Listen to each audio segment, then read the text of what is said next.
れてく時の中ででも気だるさがほらぐるぐる回って私から離れる心も見えないわそう知らない自分から動くこともなく時の隙間に流され続けて知らないわ周りのことなど私は私それだけ夢見てる何も見てない語るの無駄な自分の言葉悲しむなんて疲れるだけよ何も感じず過ごせばいいの戸惑う言葉与えられても自分の心ただ上の空もし私から動くのならば全て変えるのなら黒にする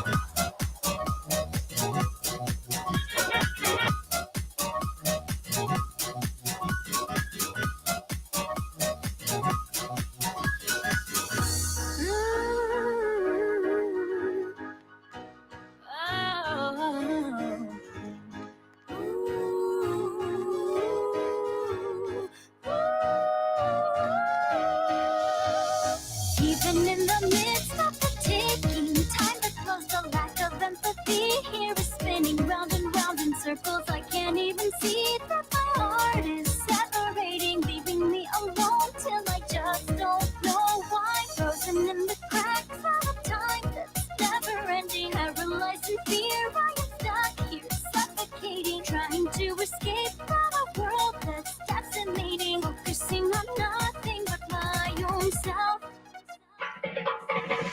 Is this just a dream? Is it not reality? No one listens to a thing, even when I try to speak. Tired of all this misery, hiding deep inside of me. Maybe I should let it be, without feeling anything. Help, I'm drowning, but I'm dry. Even when I try to cry, I can't tell if I'm alive.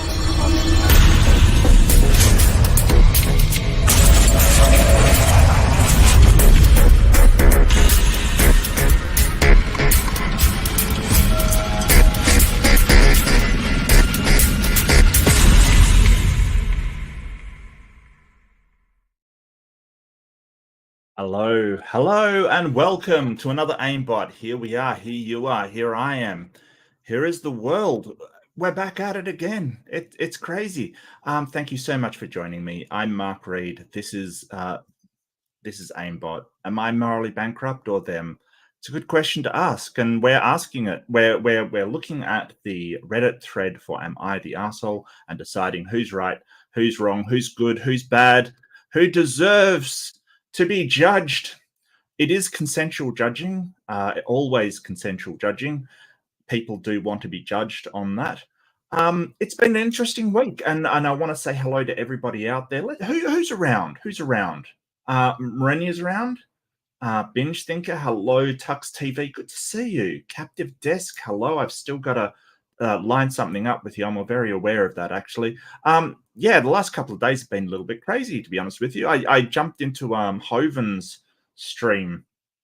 Daryl Frost, Pragmatic Crystal, how could I forget you? Amazing person. I see you around all the time, and it's so good to see you here. Daryl Frost, wherever you go, there you are. That is very, very, very, very true. Yes, I am very aware that I'm always where I am. It's like I'm being followed, really. Like I'm being followed. It's I think I'm stalking myself. Yeah.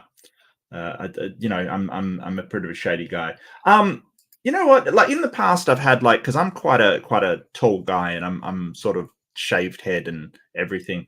Does anyone else get uncomfortable when you're like walking like to home or to the shops or something? You're just walking somewhere, and you seem to be going exactly the same way as the person in front of you.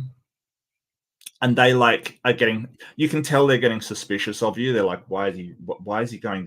And you feel like going, listen, I'm not stalking you. I'm just going to a place you happen to be going the same way. It's just a coincidence.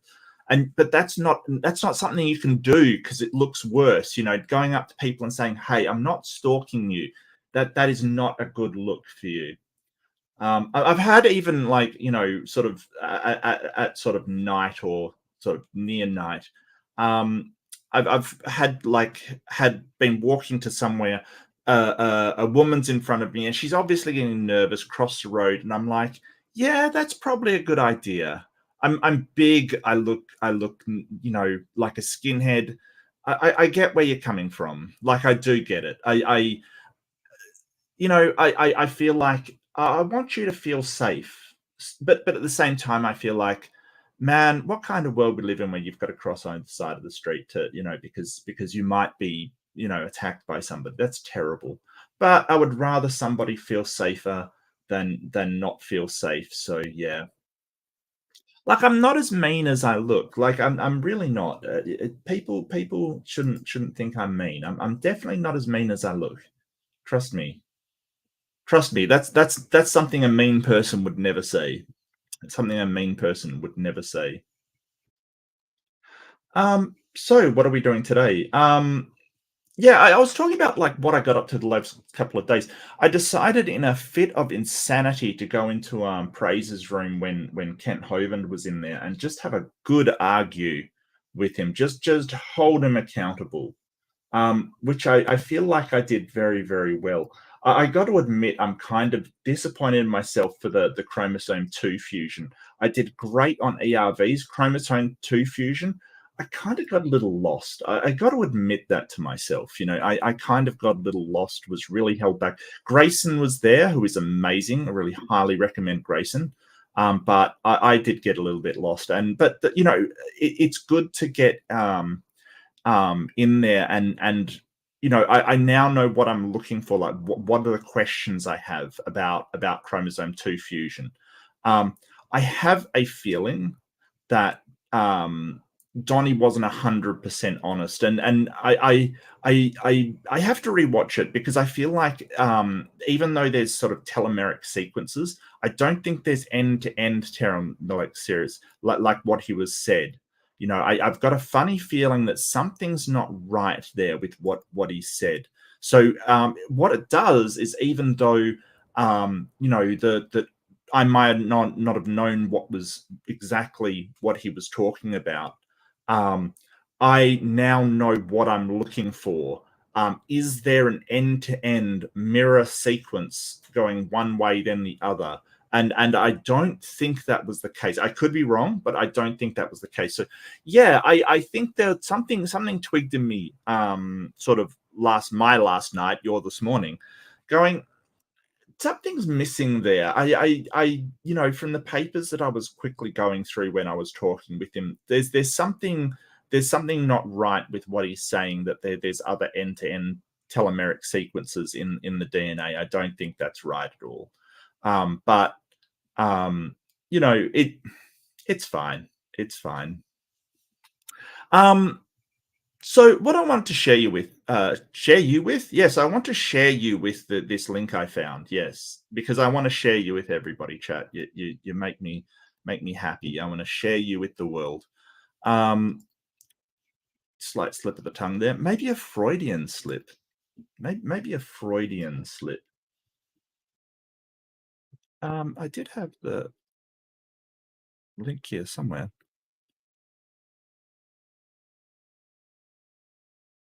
And I do apologize, I was late. I was kind of doing something this morning. I do really love the stream starting soon screen. It's actually quite good. I want to present. Damn. Behave. Yeah, so this is a news article that I got. Dungeons and Dragons role-playing skills transferable to the workplace. Yes. Yes. All of your Dungeons and Dragons.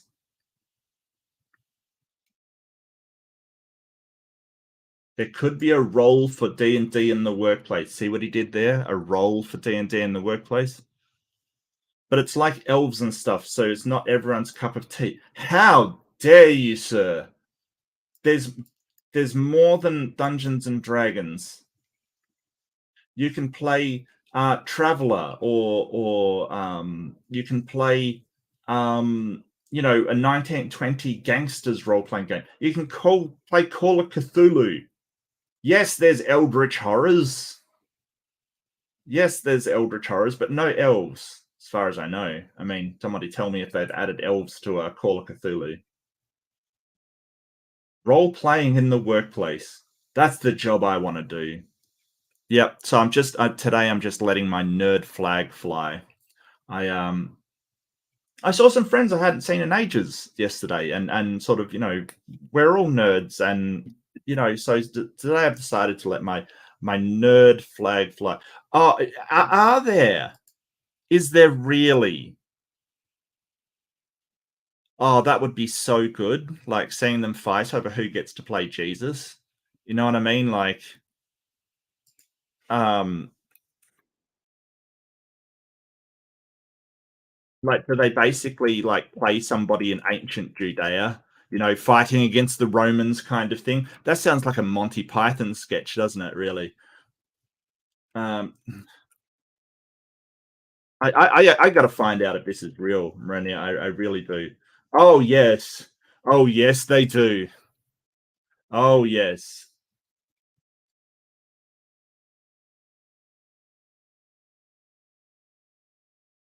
Oh, yes.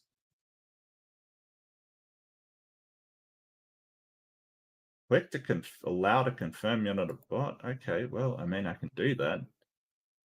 You'll never know. I did click allow. Freaking, what are you doing?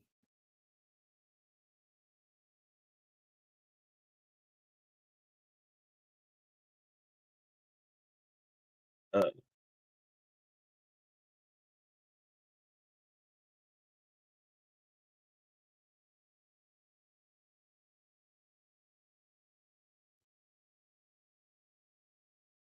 I think I've been clickbaited, people. I think I've been clickbaited. Here we go.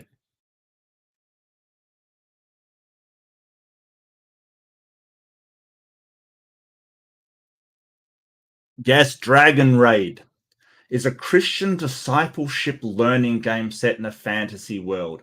Ah, that's that's not real Christianity. It's a fantasy world. That's not cool. Um,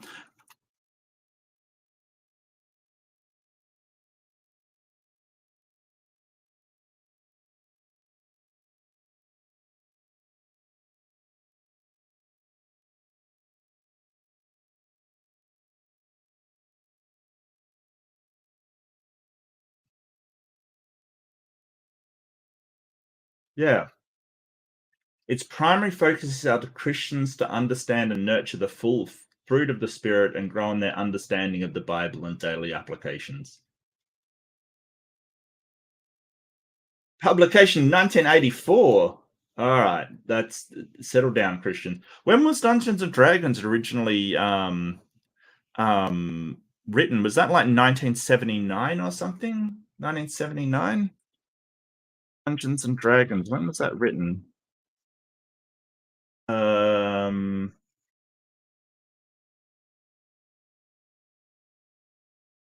1977. Gee, I wasn't far off. Basic set first edition. The original was in 1974. Wow. Okay. But the basic, like the very first set was basic set was in 1977. Yeah, 70 something does sound right, doesn't it? Good old Gary Gygax. Yeah, yeah. Um,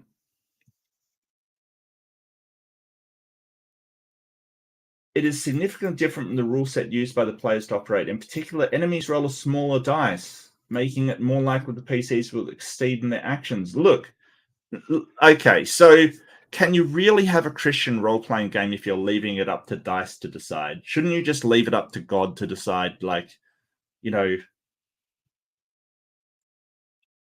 for its overly prophesying content? Yeah, I bet. And by Christian anti role playing groups like Bothered About Dungeons and Dragons. Oh my God. Oh, your God. It became a victim of some well meaning, mistaken Christian organizations that condemned it as having evil content. It's evil. You're using dice.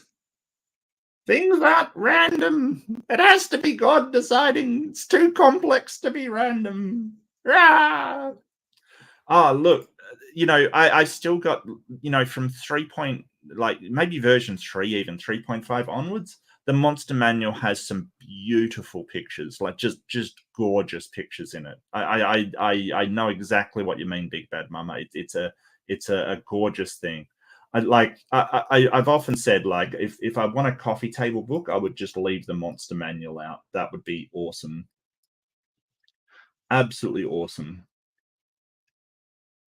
Wow. All right. Yeah. So there is Christian role playing games, Christian Dungeons and Dragons. Uh,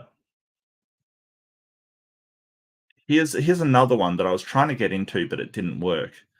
Um, Christian role playing games, the Holy Lands role playing game. So do you basically um do you basically um go and kill Muslims or something in this role-playing game, because that's something I would expect. Like, seriously, I'm really sorry, Christians, but that's something I really said. I think okay. The light edition. Oh my god, they're adding the Book of the Dead, dungeon creation, sorcery, demons, devils, and monster races. No. You can't have demons in your role-playing games. You can't have demons in your role-playing games. That's not cool. I think yeah. No, that's not cool. So this is so the satanic panic of the 80s was really, I mean, through the 70s, the Dungeons and Dragons was all fine. It was all, just a game kind of thing. It was seen as relatively innocuous, but yeah, apparently there is a that from sort of the 80s onwards, the satanic panic started, which was all, Dungeons and Dragons is the devil's work, trying to get people to do witchcraft.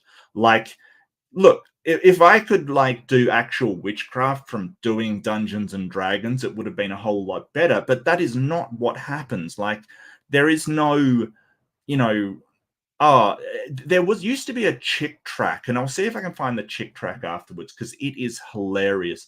They made a movie out of it. Yeah, all the enemies are Canaanite babies. Yeah, yep. So roll D20, and on a 20, you actually, cut the baby in twain. Hey Jeff, how you doing? And Big Screen Bird, it's good to see you. Salprayer, so good to see you. Nara, good to see you. Lots of people joining, so welcome. At the moment, we're talking Dungeons and Dragons, because a news article of the news that I read said that Dungeons and Dragons is good in the workplace, and I'm going to take it as saying that, even though it probably didn't say exactly that. Tough. So yeah, so this is some crazy lady. She runs the group Bothered About Dungeons and Dragons. Yeah, game hysteria and the truth. Like, this is the thing. They work themselves up into a frenzy. Oh, this is going to teach children to do magic, and no, it doesn't. No, it doesn't. Actually, I think it's good. I think Dungeons and Dragons does teach you sort of statistical probabilities kind of thing, like evaluating whether something is, statistically worthy, or whether you should do it and whether you shouldn't. That's all that it is. And acting, and just playing pretend, basically. It's. She once told a newspaper that 8% of people living in Richmond, Virginia, was Satanists. Yeah, that tracks. Yeah, that sounds like stuff that we hear. Yeah, no demons showed up. That was the whole fun of the satanic panic. It was like, what's the next thing that's going to be satanic? It was video games and Dungeons and Dragons, and movies and metal and stuff like that. And I think that some of the bands and some of the bands, and having lived through the 80s, I think some of the bands and the people doing things would actively try and trigger the Christians, because the more satanic clout they had, the more popular they were with sort of rebellious young people. So they would go out of their way. Yeah, it was Dark Dungeons, was the chick track, but they made a movie out of it, Binge Thinker. And the story behind this movie is hilarious, because it was like a bunch of students or something, and they got permission from Chick to do this story kind of thing. But the way that it came out, it seemed like this, like, it seemed like a joke. It was so campy and so terrible that the Dark Dungeons movie seemed like a parody of the Chick track.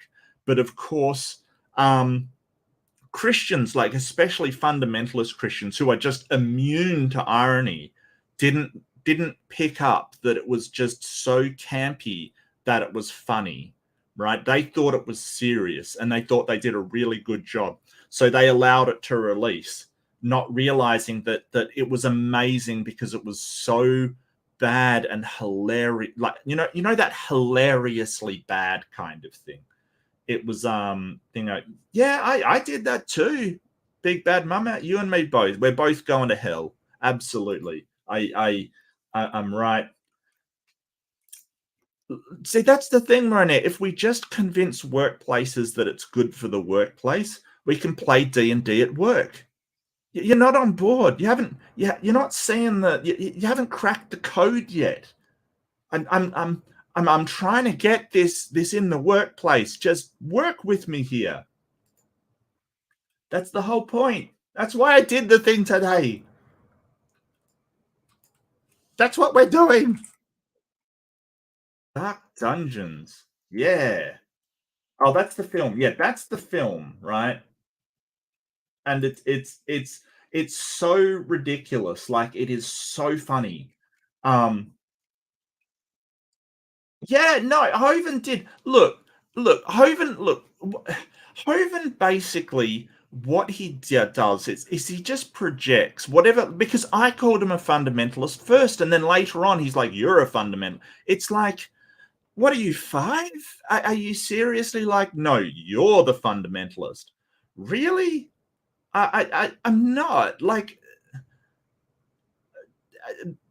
And then I basically went on to say, hey, if evolution's false, then it's no skin off our nose. We just go on with the science. Like, we're not going to be, you know, disappointed or despondent that evolution's false. Nobody believes in evolution like that. We don't like have faith in evolution. It's just the scientific explanation that is a fact. We see it happening, and that's the model we have to describe. If it turns out our model was wrong, we just investigate and get a new model. It's not a big deal. But if he's wrong, Hovind is destroyed. His life just comes crumbling down, and that shows who's sort of the fundamentalist. Dark Dungeons. Just because I love you, people. Just because I love you, I'm going to go through the Chick track Dark Dungeons, which I haven't seen for ages. Okay, wizard, cast your spell. Okay, dungeon master, my spell of light blinds the monster. Yeah, well done, wizard. The thief, Blackleaf, did not find the poison trap, and oh, that's page 2. Why are you standing me off at page 2? What's going on here? Oh, maybe it's page 1. The thief, Blackleaf, did not find the poison trap, and I declare her dead. Like, that's a bit rough. Like, you can at least like give her a save or something, a poison save. Like, come on now. I'm not sure. Is it still like a vitality save? I think it's vitality save in 3.5. I'll be honest. I haven't played since 3.5. I'm behind the times. It's up to 5 now because 4 sucked, but it's up to 5 now. No, not Blackleaf. No, I'm going to die.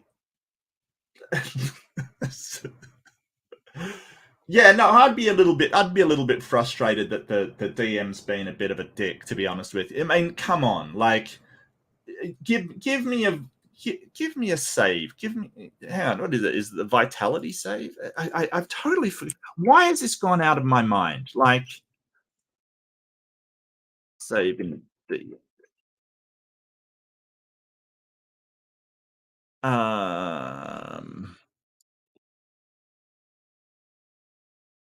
because I know you got the will save, right? Because that does saving throws against like enchantments and things like that.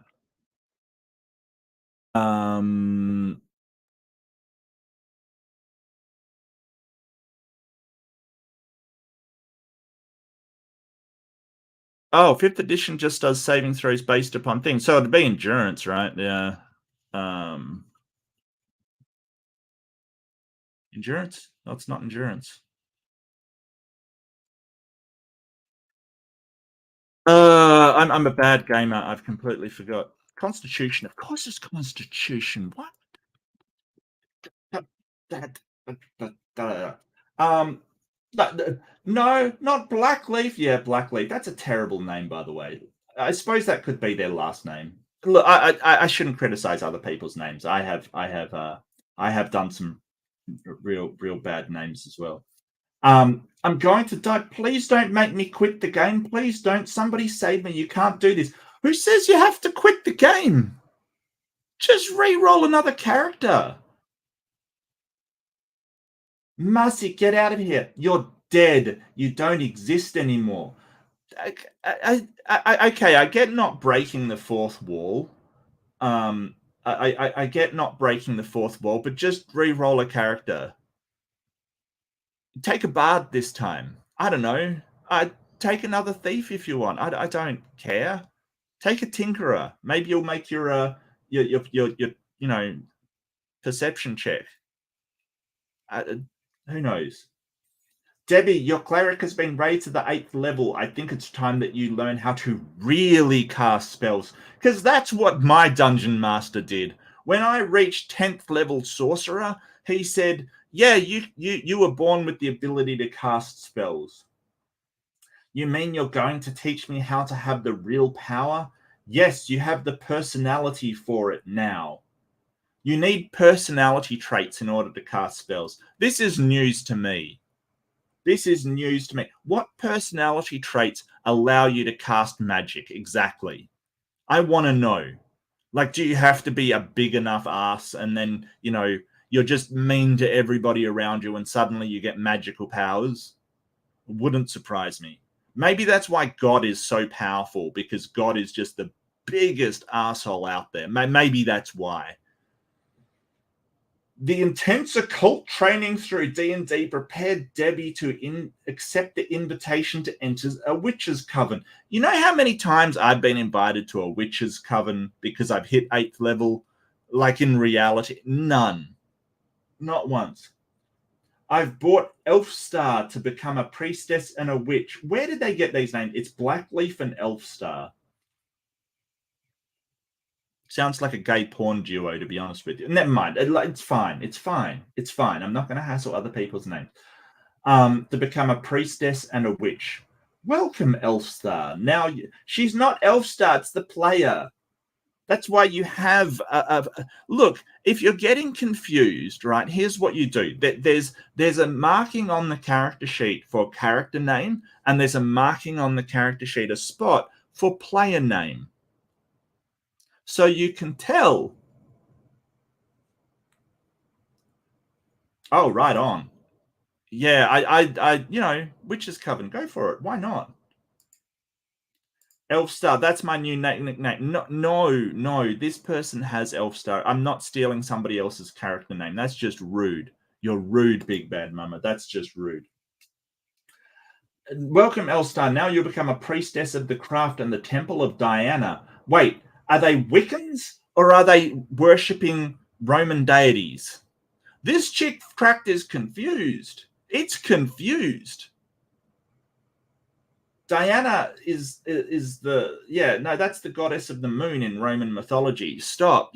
She's either joining a coven, which is Wiccan or witches, or she's joining some kind of Roman cult. Make your mind up. Miss Frost, this is fantastic. This makes the game real. It's not fantasy anymore. You're doing some live action role playing? Is that what you're doing? Fireball! Fireball! Fireball! Lightning bolt! Lightning bolt! Most pagans pretty. Oh, yeah. Isn't that the truth? Yeah. Yep. You know what? Whenever I hear confused pagan, I think bubblegum gun. Like, seriously, that is the most confused pagan I've ever seen. Last night, I cast my first spell. This is real player. Do I have a go-to gamer handle? Yes, I do. My gamer tag, well, it's more for, computer games. It's Vector Slide is my gamer tag. And people call me Vecchi, people call me Vector. Yeah, that's me in the gamer world. So that's the kind of thing. I think you should call people by whatever name they give you, whatever name they want to be called, because that's the way in gamer circles. That's the gamer culture. Like, unless they give you their real name, you don't call them by their real name. My best friend in gamer circles is a guy called Warlord. I've known him for ages. Like, I have trouble remembering his real name sometimes. It's yeah. Hmm. This is real. It's real power. Yeah, it's real power. I knew you were ready by the way you played the game. But was she rolling the dice without using her hands? Was she? That's all one word. Thanks, Sapra. Get it right. I'm joking, mate. It's fine.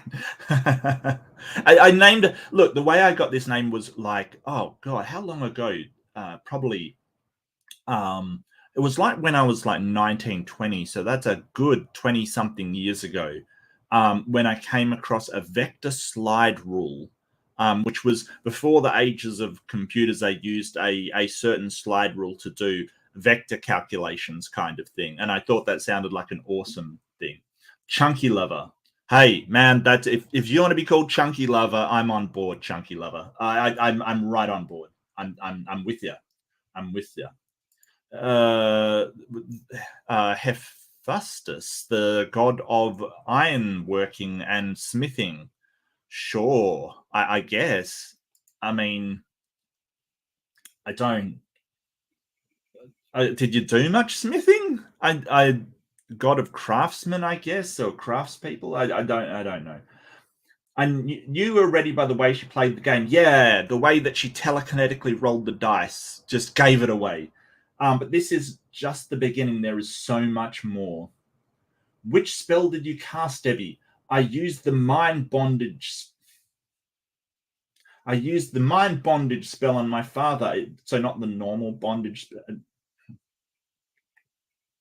He was trying to stop me from playing D&D. Look, honey, just because you played with your dad and get him to do what you want as a teenage girl, that doesn't make it a spell. It's just playing on your dad's emotions.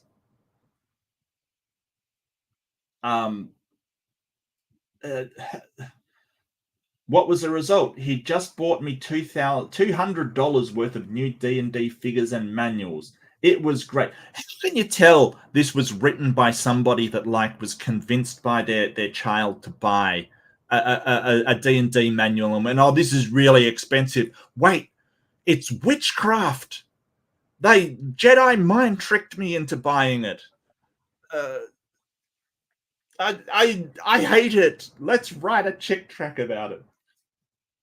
Hey, Debbie, Marcy's on the phone. She wants to talk to you. She's really upset. I can't. I'm fighting the zombie. Tell her I'd see her tonight. Look, if you're above 8th level and fighting a zombie, it's time to get serious. This won't net you any XP whatsoever. You gotta step up your game, Debbie. Debbie, step up your game.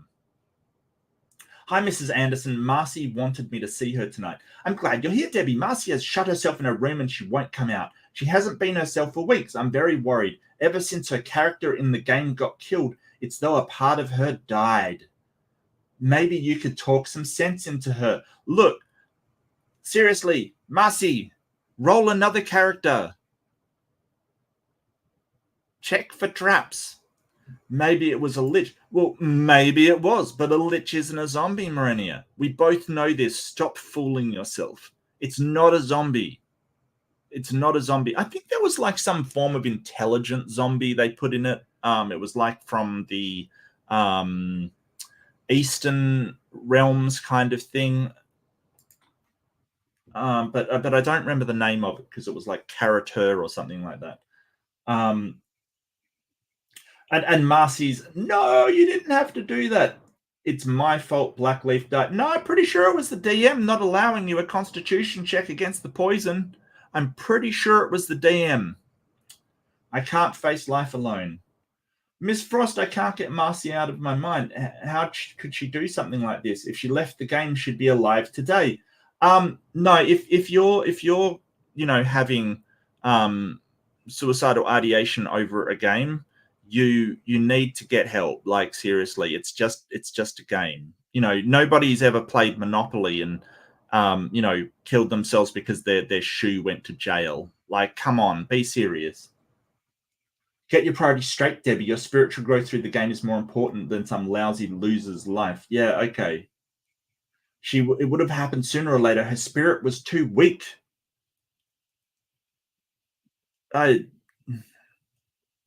But the law of our faith is that we can do anything as long as we harm no one. But now we have harmed Marcy. So now it's gone from paganism to Satanism. So it's a pagan, satanic, Roman pantheon, Roman polytheism religion. That's what it is. It's all of those things. All of those. What have I got myself into? Don't be stupid, Debbie. Yeah, Debbie.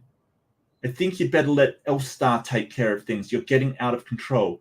I don't want to be Elstar anymore. I want to be Debbie.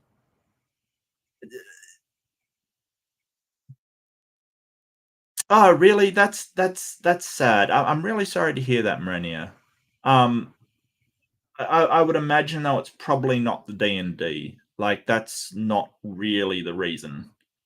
Because D&D is just a game. It doesn't do anything. It's just a game. I'm really sorry to hear that, though. It sounds like you've been through a lot, and this is where the Christian savior steps in. This is a common theme in chick tracks. Hey, Debbie, what's wrong? Can I help? I thought I had the answers, Mike, but now everything is falling apart. So, Debbie, I told you Jesus is the only answer. I've been praying and fasting for you. I haven't been eating to help you.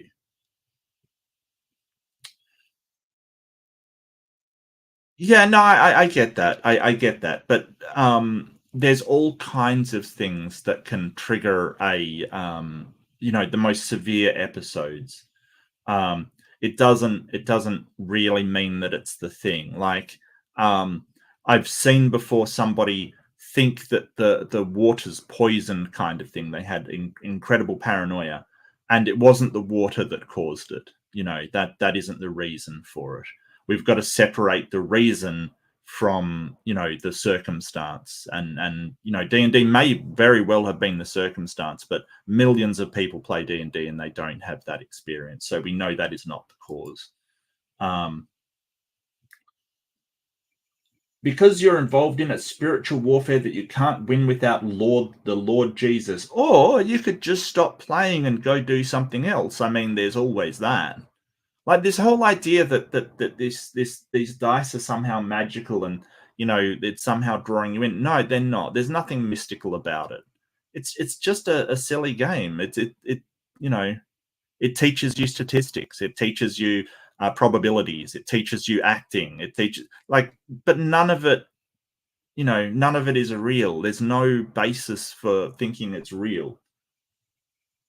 Come to a meeting this afternoon. The speaker came out of witchcraft and he knows what you're up against. That afternoon, you are involved in the occult. You think you have achieved power, but you have been trapped in a dungeon of bondage. Look, there's some people that would pay good money to be trapped in a dungeon of bondage, okay? Just saying. You're saying it like it's a bad thing. And to some people, it is not a bad thing. The limited power you have given is only bait to lure you to destruction. There's no power you get from D&D besides maybe critical thinking and logic. You don't get any power. It doesn't happen.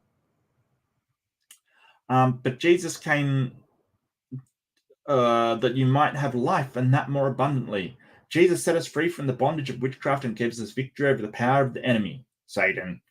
God's word declares you must repent, turn to Jesus Christ, and trust him alone as your savior. Then, according to Acts 19:90, you gather up all your occult paraphernalia, like your rock music.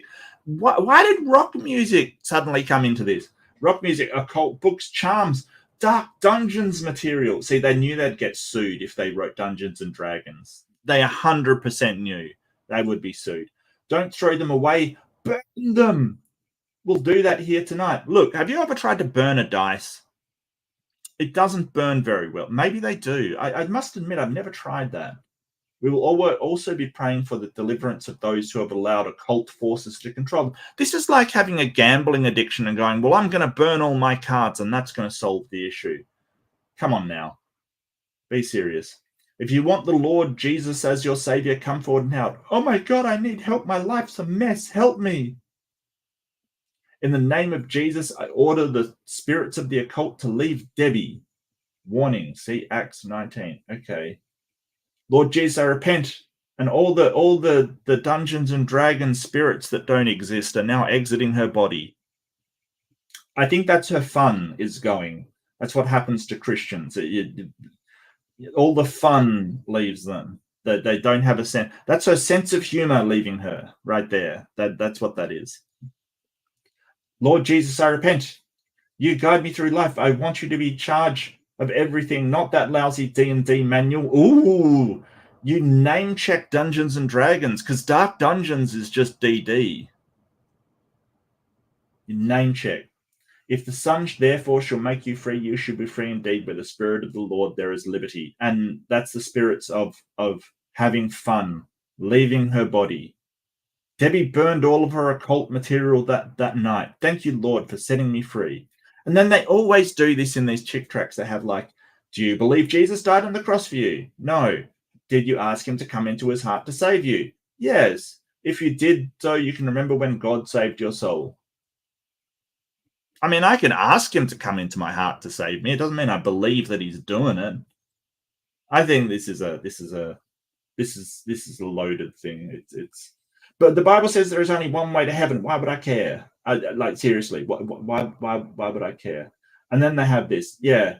And you can get a tracked sampler of the most popular titles for under $10. Yes, you can. Wow. So yeah, that's Dark Dungeons, the original chick track. I highly recommend seeing the film because the film is gold. It's a beautiful thing. And the fact that they approved it and basically said, yeah, you can go ahead and do this. And it came out so bad it was funny that it was to somebody who isn't a Christian who's had the sense of humor removed spiritually from their body, like we saw on the chick track, it is hilarious how much of a parody it is. And sort of the obvious sexual tension between the two female characters and it is obvious that it's just a parody. But to somebody but the chick association, they approved it as like, yes, this is a good film to show the dangers of fantasy role playing. Okay. Nephilim, Cherubim, Behemoth, and other monsters. So Nephilim, Cherubim, I think, are in the monster manual under just different types of aliens. Nephilim, I'm not sure. The Cherubim are, I think. Behemoth, I don't think that is. But aren't they like D&D? Right. Yeah, okay. So they kind of are. So Nephilim, you get half giants. Cherubim, you do get Behemoth. I mean, you get the what is it? The Tarrasque? Is it the Tarrasque? The big, like the one of the meanest monsters in the book. But I think that was based on something else. Now I got to remember how to spell Tarrasque. Yeah, it's like in the Forgotten Realms. Yeah, so the Tarrasque is a mythical dragon-like hybrid in the in Provence, southern France. So the Tarrasque. So it's like a dragon, but in D&D, it's like this big monster that sort of yeah, it borrowed heavily from the religious creatures and also from sort of Tolkien's idea of mythology, which is elves and dwarves and things like that. It borrowed more heavily from that. So Yeah, but Tolkien's mythology borrowed heavily from the Norse and Germanic legends of elves and dwarves and goblins and things like that. So there's a long chain of them taking from one another. I think it's pretty fascinating. Orcus, yeah, demigod, I believe. Sort of half god, half demon, I think. Anyway, what are we here to do? We're here to aimbot. So sorry for keeping you that. I think it's fascinating. I think it's fascinating that you can get this intricate game. And look, if you've never played Dungeons and Dragons, it is an intricate game with many moving parts. It's really entertaining. It can be so much fun. It can be, sort of very, very dramatic, and it depends what you put into it that you get out of it. But its rule set is sort of very complicated, and it really relies on a good dungeon master to really bring it to life, kind of thing. And let me tell you, a dungeon master isn't someone with magical powers who is trying to mentor you. All they're doing is, if you've ever played a computer game, they're the computer. They're the one running the game. They're the one being the monsters. They're the one being the opponents. But ultimately, it's up for the dungeon master to ensure that everybody um, everybody reaches the goal, and everybody has some sort of character arc that they go through. Everybody um, um, you know, has a story that they're happy with. Sometimes that's impossible, given the players. We all know that, ladies and gentlemen. We all know that some people are difficult, but that's okay. That's all right. That's okay. You know.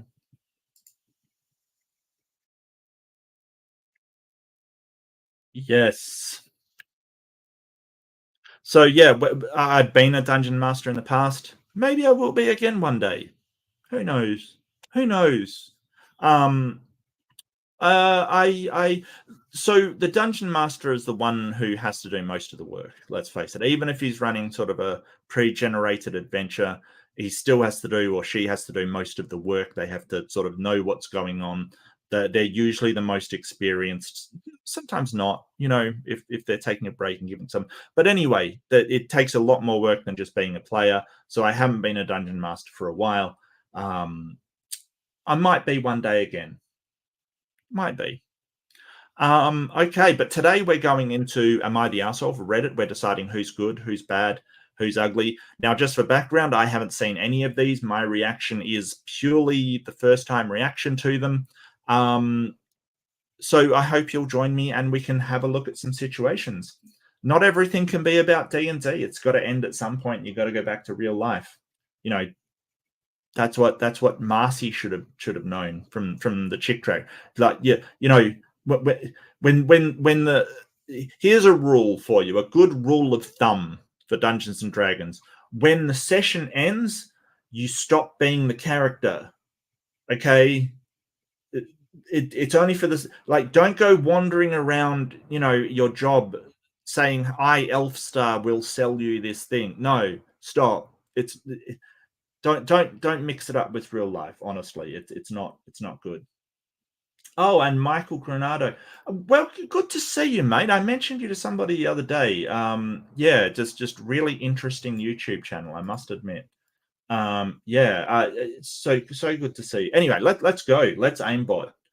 Who's morally bankrupt? Am I the asshole for making my stepson share the snacks he bought with his own candy with his sister?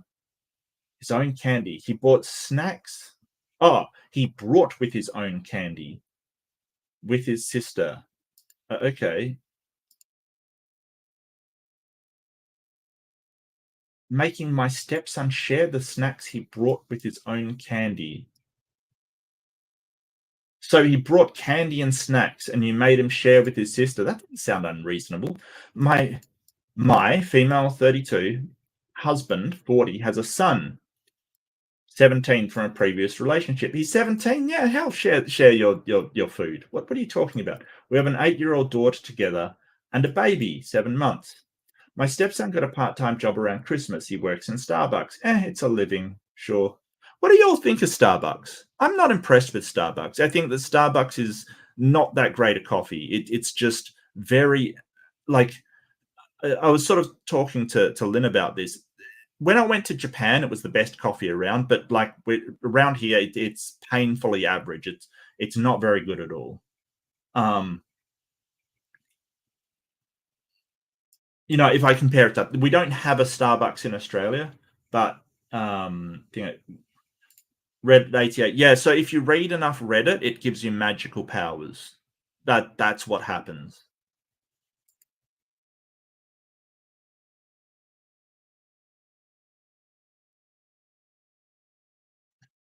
Everyone's don't mess up my poll. Boy, Diablo run, I'm stuck as a yeah, yeah, yeah. Actually, Diablo one, the archer, the rogue was so much easier than the other classes. I don't blame you. I'm not interested. I'm just really into this. Yeah, that explains everything. Everything. Man, considering the amount of games I played, if I got stuck as every character I'd played, I would be like Legion, like just every personality under the sun. Yeah, I don't know. Look, McDonald's coffee is terrible as well. Look, some places in the world, they just haven't got the coffee experience, and Japan is one of them, unfortunately. Um, no, Starbucks is too sugary. What are you talking about? Like, you don't put sugar in coffee, as far as I'm concerned. That's just a personal opinion, but I don't put sugar in coffee. No sugar in coffee. You need to taste that coffee. Um, Using his money to buy mostly gaming equipment, games, and clothes. Yeah, good on you, buddy. But sometimes he also buys snacks. Okay, they're not special snacks or anything, just Doritos or chips from the store. He likes to have some bags to eat while he's playing. Sure. I mean, you could teach him about nutrition, but I mean, if he wants to buy Doritos and game out, then cool. He brought a big pack of stuff yesterday after work. When he came home, my daughter asked him what he brought, and he started looking through the stuff. He had some candy and she asked for some. He told her those candies were his and her not to touch it. She insisted on having some. As he said no again, they started arguing, and then she cried. She came crying to me, waking up the younger son, who's teething, by the way, and told me what happened. So I told my son just to share the candy with her and help. He argued that he bought it with his own money so he doesn't have to give her anything.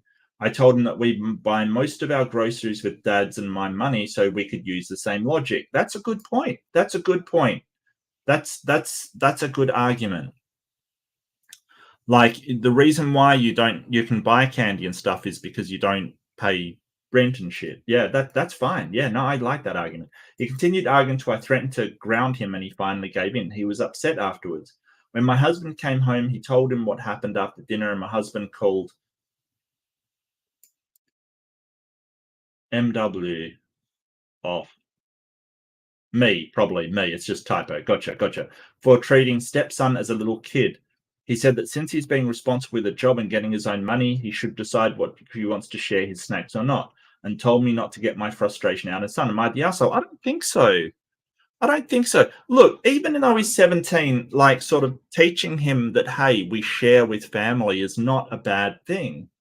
You know, um, you can sort of teach him, hey, that if you've got enough for everybody, why would you keep it to yourself? Like, um, you don't have to give her a lot, just a tiny bit to say, hey, you're part of the family. Like, he's getting stuff off his parents. Yeah, I don't think so. I don't think so. I think that teaching someone to share is fine. If he's living under your roof, yeah, yeah. Um, I'll get you good people a poll though. Do I want to change the poll?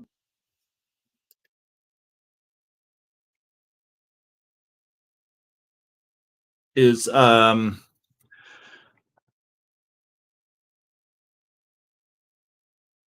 Okay, I'm gonna make this poll D&D themed.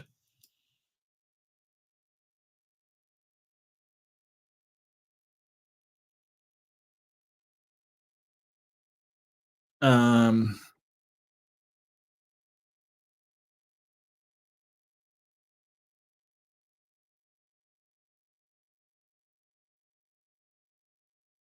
Yeah, let's go for a Dungeons and Dragons theme for this. Just cause. Just cause. I wanna tie in the start of my segment to the end of my segment. So let's go for the D&D themed um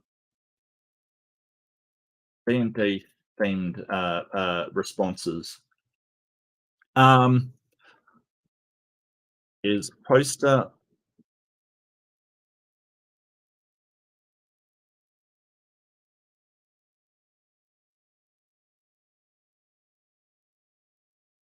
actually it's no making, isn't it?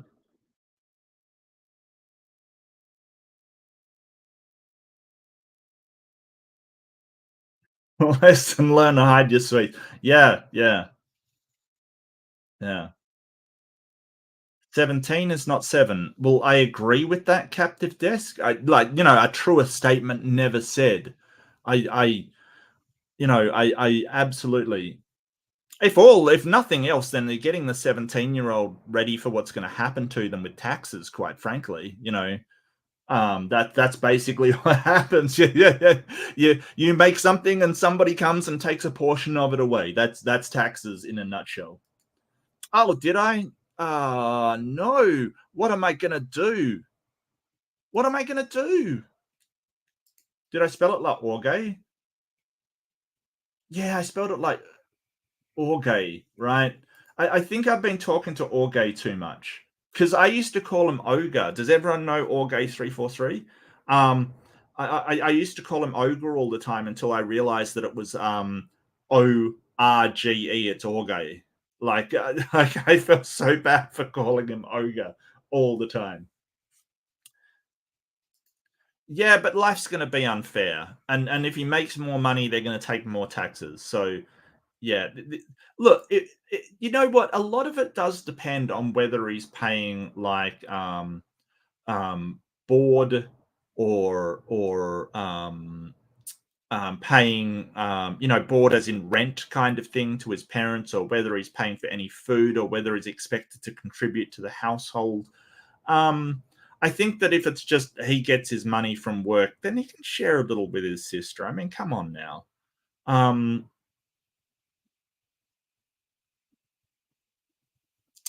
Maybe a better way to do it would be to um,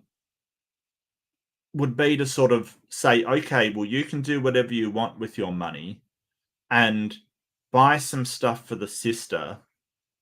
Like just go out and buy the sister a tiny bit of candy or snacks or whatever they want.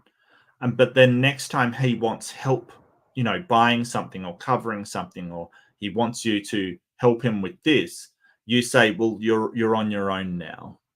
Like if you want to be independent and make your own money, you can go out and do it all by yourself. We're not giving you rides anywhere anymore. We're not going to cover this expense or cover that expense. If you want, to cook, you've got to chip in for the rent. If you want things, if you want your washing done, you're going to have to chip in for board. Like make him understand that yeah, if he wants to be independent and say, hey, I'm independently making my own money, I want to be independent, then be independent. This is the double-edged sword that comes with independence. And look, if you're like living at home and your parents are doing stuff for you, fantastic, absolutely live at home for as long as you can. I get it. It's rough out there. Like independence is great. Independence is hard. Like when you move out and you have to do everything for yourself, it's a rough adjustment. So maybe they should prepare him for that. You're wrong on this one. Yes, but you tell me I'm wrong on everyone and I'm clearly right. So, that just shows that you can't call it big bad mama. You can't call it. But they signed up to provide for him when they chose to have kids. Well, yeah, absolutely they did. But if he wants to be independent and take on that responsibility himself, then yeah. Well, yeah, that's true. That's true. But we're sort of saying what ought to be done. If you're living in a household and you have something that you know um, the you could share, I think you should or to probably share.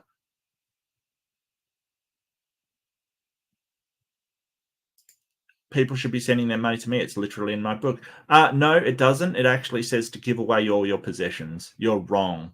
You're wrong about your own book, Jesus. It actually says that you have to give everything away, not to you specifically.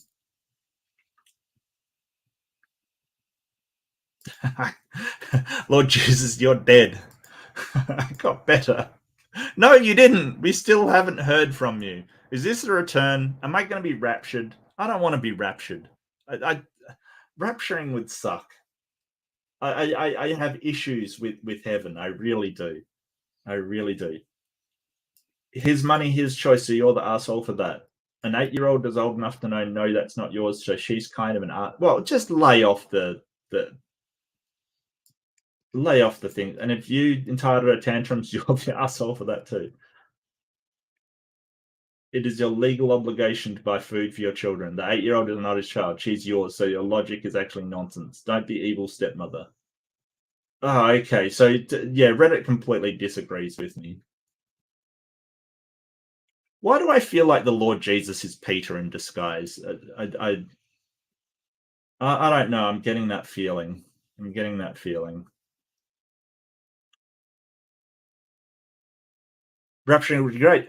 Well, yeah, maybe. I mean, I'm talking about me being raptured, like forcibly taken to a place where I'm not allowed to feel sad or upset or unhappy, and I have to be happy every second of every day. I'm talking about me being raptured specifically. Like it just feels like it would be like an alien beaming me up and then changing, my brain chemistry so I couldn't feel anything but what they wanted me to. That's what I feel like it is.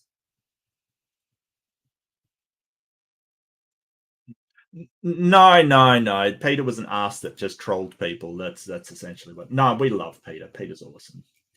Peter's awesome. Yeah, okay, maybe I am wrong on this one. No, you're a dirty atheist. You're fine. Hey, the Pope said that atheists can get to heaven. And if the Pope says it, it has to be true.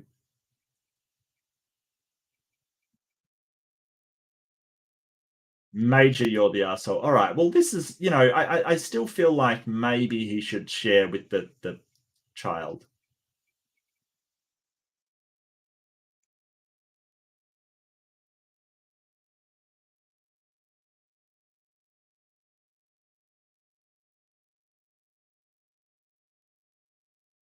Okay. Well, yeah, I get what they're saying. Like, then it's not the only food in their house and stuff. I get that.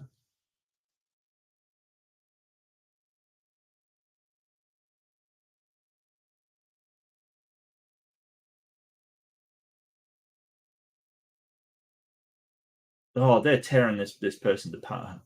Look, yeah.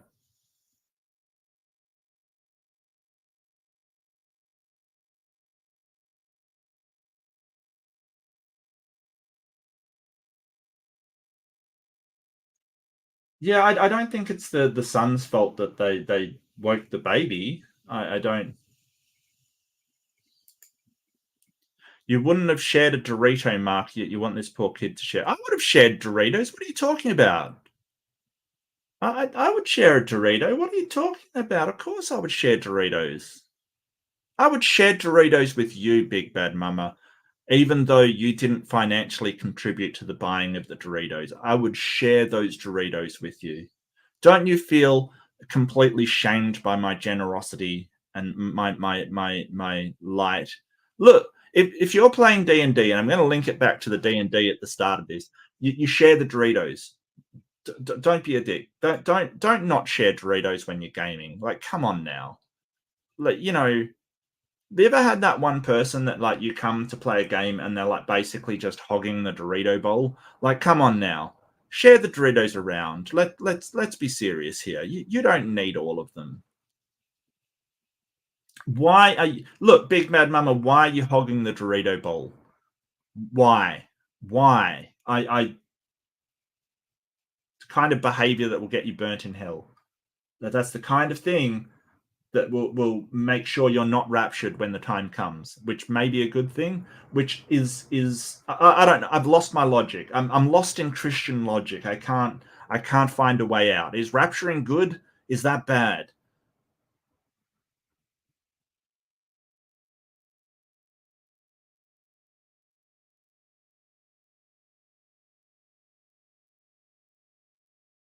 If my sister's 8-year-old asked me for something, I have no problem telling them. Okay, well, I mean, the language is a bit harsh, but I see where they're coming from. Um, I don't know. I just like to share food. I guess I'm just an age where I like to share food. Maybe it's just me. Maybe it is me. Maybe morality is subjective, and we all have different opinions on what's right and wrong. Oh no, no objective morality. Then how can you tell if something is absolutely wrong?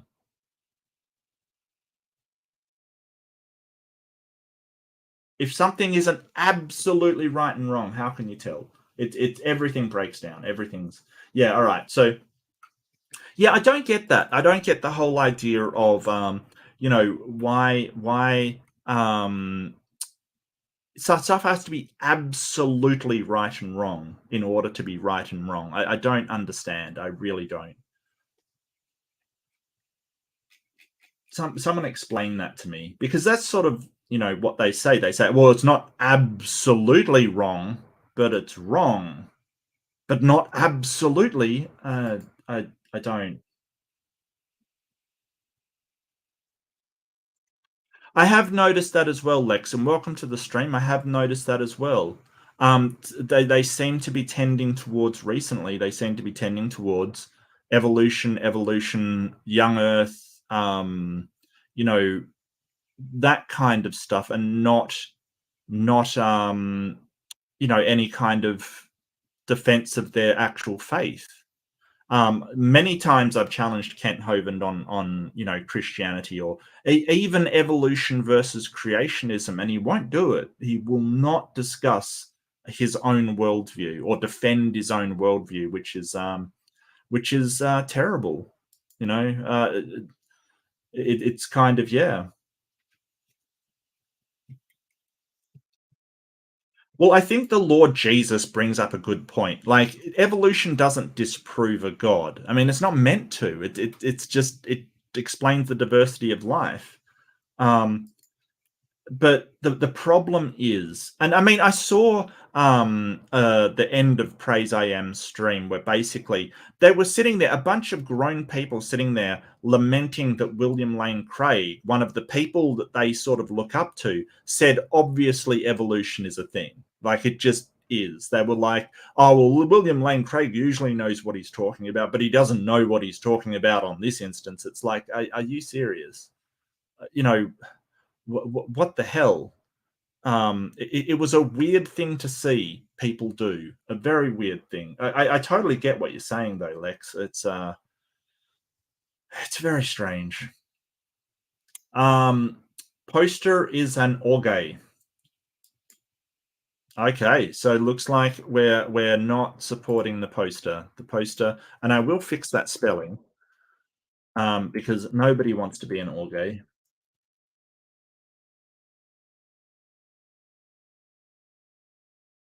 17-year-olds are raging with hormones, and 8-year-olds don't understand enough yet. Give her a cookie. If you don't have a stash of snacks, why not? Yeah. So you're saying the parents should have a snack stash? I can't disagree with that. I mean, really. Um. Well, yeah, we already know that they cherry pick everything they do. Like, let's face it. It's so weird. Like, Praise's chain of logic is just so strange to me. When I went in there yesterday, he had a thing that said that evolution is racism, end racism now. And it's like, how did you get from evolution to racism? Like, and he's like, Darwin was a racist and said there were white apes and black apes, and white apes were superior. I'm like, Darwin, Darwin isn't evolution. We don't even use Darwin anymore in evolution. We have integrated synthesis. We don't do Darwinism. Like I don't like it's so weird their line of thought. But I think that a couple of the things that they do, they're just trying to incite atheists. Because I think that they think they're being incited, that we say things to just make them mad, which is sometimes true. So they're just sort of trying to do the same back, which is sort of a really weird thing to do. They just look silly.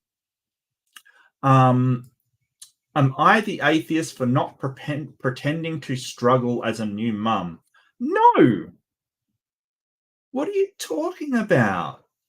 I've got to make it look like I'm having a hard time or I'm an asshole. I have been debating if I should even post this for days, but I feel the need to hear from people that are not involved in this situation. That's exactly why this is here. And you can be anonymous, like be completely anonymous. You are any shoulder to me. So, yeah, that's what I said, Marania. He and his family were actually abolitionists. They wanted to, end the slave trade. And for his time, like the 1800s or something, thinking white people were superior was not an uncommon point of view. That's the thing. Like, he was a product of his time, but even for his time, he was quite progressive and wanted to end the slave trade. So I don't, yeah, I don't. It's so strange, Compare Darwin to the average creationist at about that time. Oh boy, yeah. I've been debating, not involved in the situation. I, 28 female, have had my first child 4 months ago. My husband, 34 male, is deployed overseas. Thanks for your service, sir, even though it's probably not my country and probably nobody's country here, but who knows? But we were lucky enough that he was able to attend the birth. That's nice. Since I knew I would be a single mum, basically, we planned very well before even starting to try to conceive. I saved 100% of my paycheck for over a year or so I could stay home until my baby is at least 1 year old. While pregnant, I filled 2 freezers with casseroles or crock pot pats, and we have a whole room filled with baby necessities bought over 2 years. Basically, whatever can make my workload lighter after giving birth. Well, that sounds like good preparation. Like, that's good preparation. Abraham Lincoln, yeah, probably. And like, let's face it, Washington owned slaves. Yeah.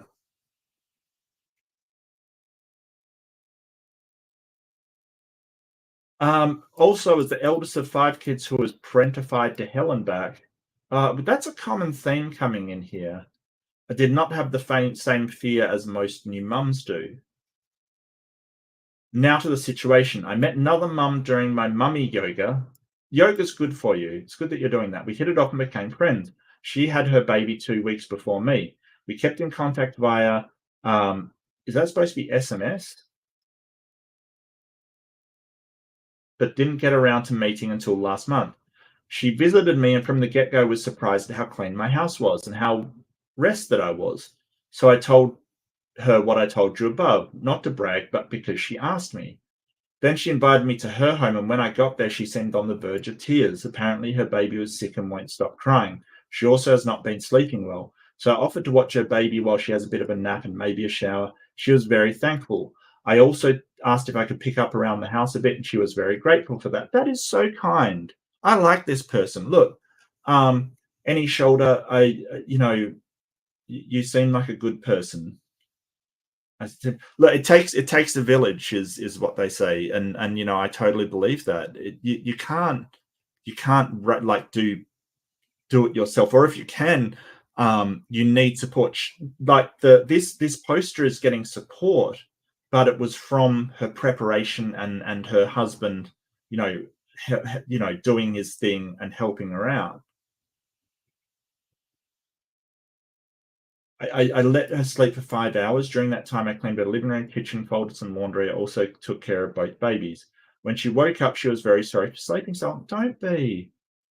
And for saddling with the childcare and housework. And I said, it's fine. It's nothing I'm not used to. Yeah.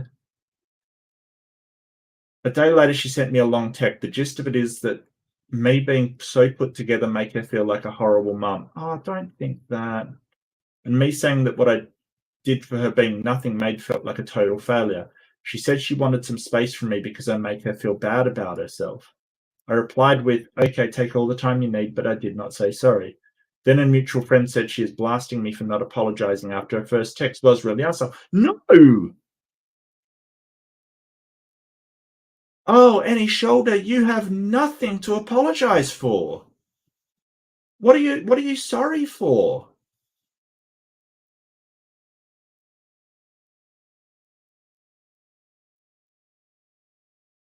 Look, okay, so here's the crux of it, right? Now here's where the other person is going wrong. I'll put the poll out.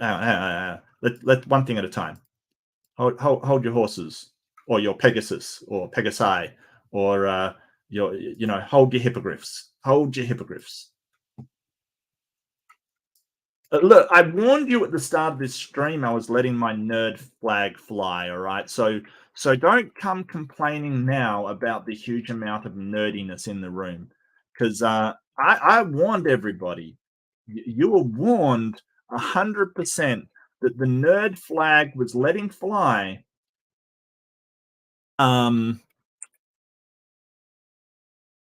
poster.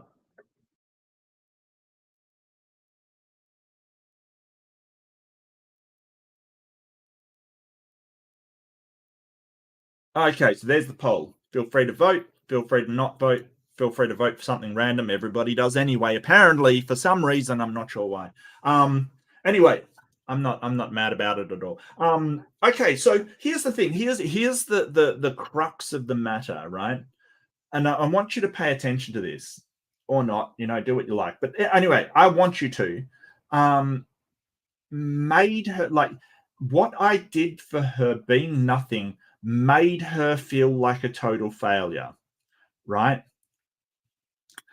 Okay, so the whole point is she thinks it made her feel that way. No, she didn't make her feel anything. Nobody makes anybody feel anything.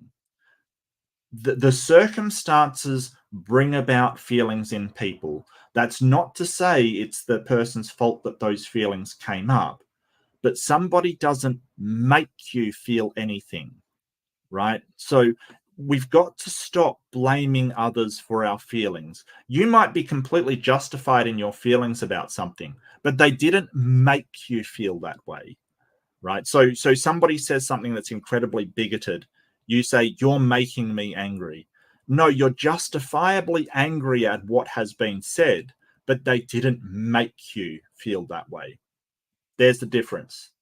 The whole problem with that I see is when you say, you make me feel this, or and people say it colloquially all the time. I get that. I totally get that.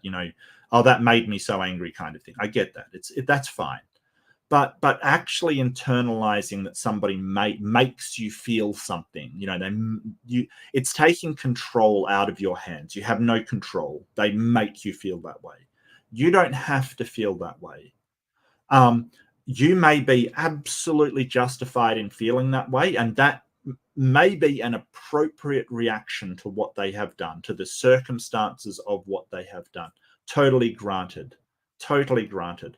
But nobody can make you feel anything. That's you, and it's a lot to do with the way that your brain works and how it processes stuff, and the loop between thoughts, experience, and feelings, kind of thing. So previous thoughts come up.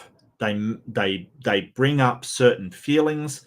Sorry, I've got that the wrong way around. Certain feelings do come up. They like go to thoughts, and then that translates into actions, which then have feelings come up. It's all an internal process. So she didn't make her feel like a horrible mum. It's that the poster doing these things brought up feelings that she was a horrible mum. They brought up feelings of inadequacy, and that's totally understandable. Okay, but the thing to come to terms with is, it's okay if you're not coping. That's okay. That's totally understandable. Not everybody copes with things the same. We don't put like comparing yourself to another person is usually never that helpful. It's just not. Like, you may be doing well at some things, you may be doing bad at other things, you may be doing well at some times, you may be doing worse at some times. You are doing how you are doing. And you know, the whole idea is that um I don't think that shoving this person out of their life is going to be helpful. You picked the wrong one. I'm sorry, it's locked in. I can't take it back. You're now committed to blaming the wrong person, Rania. You're going to have to live with that decision for the rest of your life. But that's okay. People make mistakes. That's perfectly fine. Like, it's all good. I'm being facetious. I really, you know, it's not that. If the worst mistake you make today is putting the wrong entry on some random pointless YouTube survey poll, you've gotten off easy, quite frankly. Look, I'm going to do a worse mistake than that probably in the next 5 minutes. So, you know, all good. But yeah, the whole point is that um, maybe. So I think the feeling of insecurity is already there. The feeling that I'm not good enough is already there. I am a bad mother because I'm having problems, and this is a big thing in postnatal depression. Like, you're not coping with a newborn child, and the it doesn't fit the expectations of what you had. You know, you expected everything to be wonderful, and it's not. It's hard. Um, so um, the feelings are already there, and it's just somebody reminded you that of what you thought it was. You thought it'd be easy, and it doesn't sink in that they expected it to be insanely difficult, so they prepared for an insanely difficult situation because their husband wouldn't be there, that they knew that they were going to have a hard time, so they prepared for it. um yeah, so I really think that the person feeling bad, they should get some help for postnatal depression or stuff like that. And here's something to remember, that a psychologist once told me, that being a good parent is being good enough. Like, there's no such thing as a perfect parent. If you're a perfect parent, it would be bad for your children because they would have all their needs taken care of. They wouldn't learn responsibility. You know, everything would be done. Being a good parent is just being good enough, and that's all. So your best is good enough. It's whatever you can do. But it does sound like this other person is having a real rough time, and I really do feel for them. Wait, cancel Mark? Why cancel me? Wait, is this for the chick track? Is this for the Dungeons and Dragons? Is Dungeons and Dragons cancelable now? No, I don't like this. Why me? Why okay? Well, may I don't like you doing that. Yeah.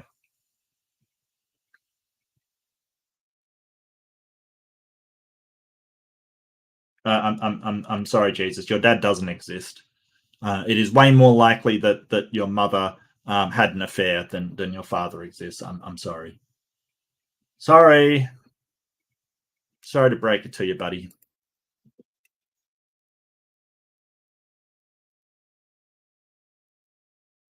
But yeah.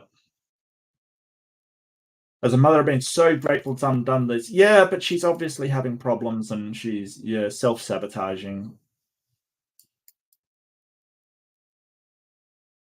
But I don't think, no, well, that's sabotaging somebody else, dragging you for planning well. No, I don't think she's trying to pull her down. She's just very insecure about how well she's doing. That's understandable.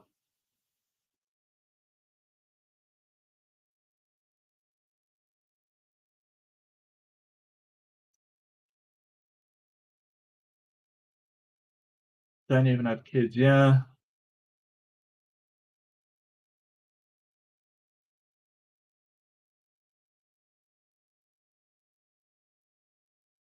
Look into the fly lady method.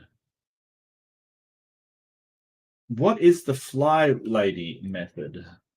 This is from the poster. So any shoulder is proving herself to be an amazing planner.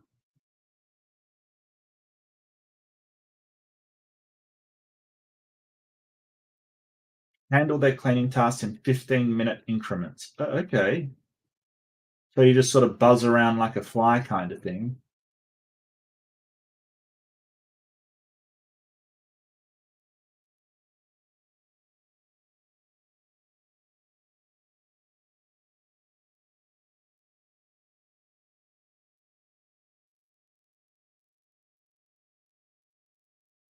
Oh, they've got like an absolute schedule. Well, I mean, that kind of thing can help, definitely. I mean, if a schedule helps, a schedule helps, you know?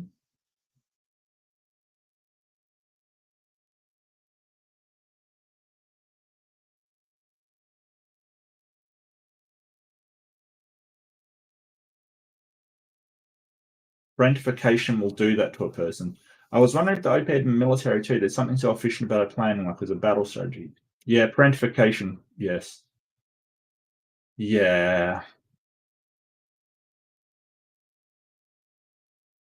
Kids who are parentified can turn into highly independent adult to give off an air of judgment when they don't mean to. But assuming that OPM generally wasn't rubbing in a Uber and yeah, shame spiral. Yeah. Shame is never useful. I've said this before. Shame never useful. It's never helpful. It's always bad for you. We've got to avoid being ashamed. And that's easier said than done.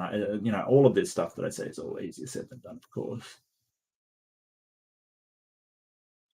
Yeah.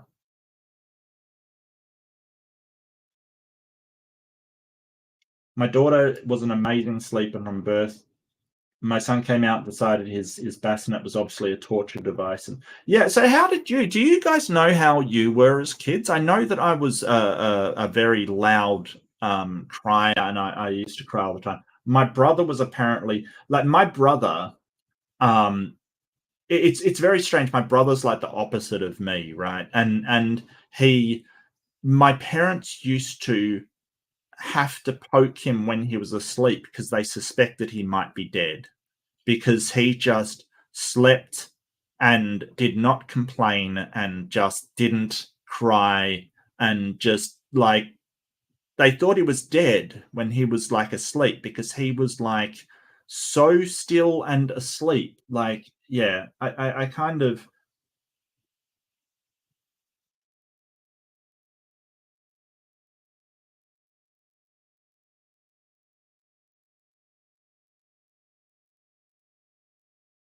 my baby does currently sleep a bit better in the night. When he wasn't, not being stressed about cooking helped a lot. Yeah, yeah. Throw something in the crock pot and nap with him.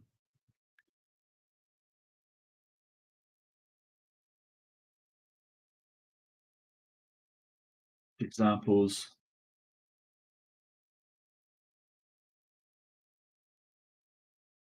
I was dreading the possibility of having a traumatic experience, but it was good comparatively. Yeah, it sounds like you prepared for the worst kind of thing. Like she thought she would have a really difficult time and was afraid of things being out of control and stuff like that. So she prepared. I think that a lot of people they go into childbirth, oh, it's going to be the best time of my life, and it's going to be this, you know, rainbows and kittens from start to finish, and that isn't realistic. That just isn't realistic, especially first time parents. That those are the people that think it's going to be all sunshine and rainbows, and it's not. um you have a nephew that slept with their eyes open? Okay, that is creepy. That is really creepy. Holy crap. All right. Have you tried an exorcism, Renia? That might be a trial, something you can try to stop the nephew from sleeping, staring at you.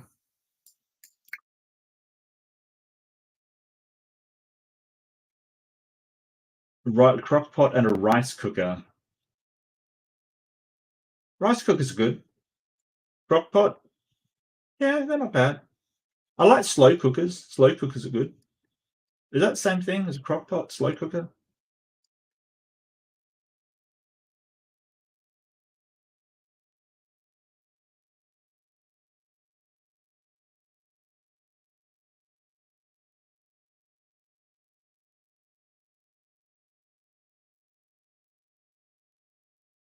and also not there. So yeah, I think I kind of agree with Reddit. There's a lot you could learn from this lady on like being efficient if you've got, a life that's, with a new baby and stuff.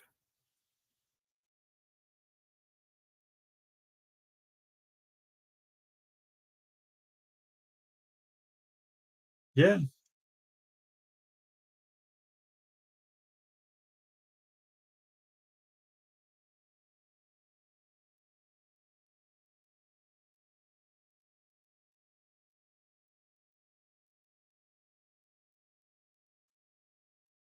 Because I have no one to help.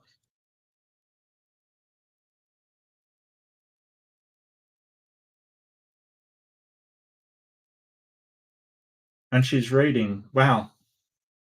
What a woman. She's reading as well. That's awesome. Yeah.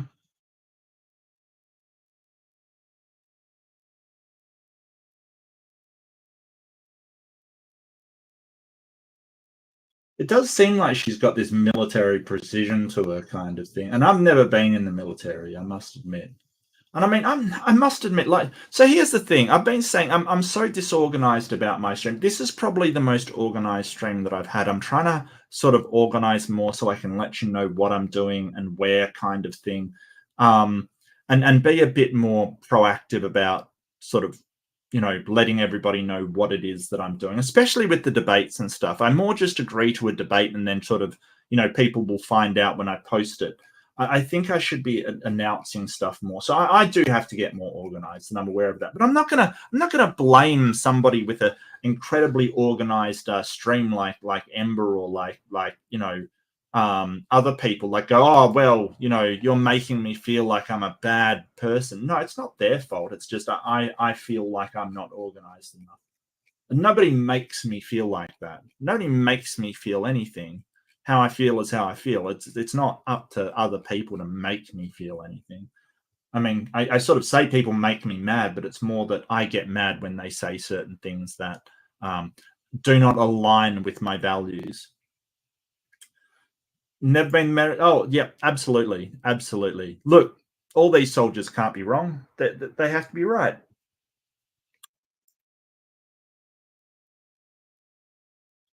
Well, I mean, everything's on a relative basis, Ember. You're more organized than I am, like quite frankly. And welcome to the stream. It's really good to see you. And yeah, I will be doing more stuff with Ember. I really enjoy talking to Ember and going and criticizing things and having a laugh. So yeah, definitely will be doing more stuff with Ember if Ember does float your boat, which because he floats my boat be floated.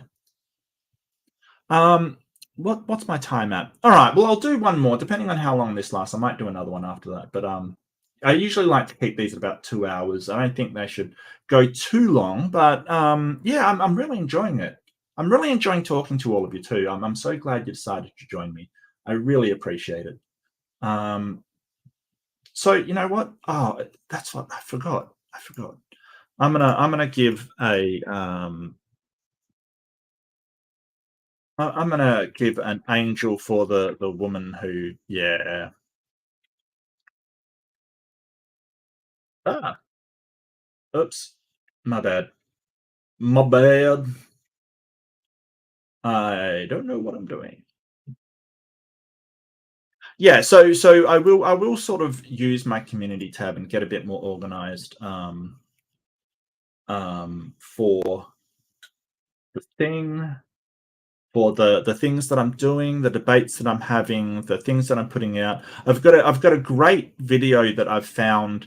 It's fantastic. It's Christians talking about whether it's okay to believe in aliens.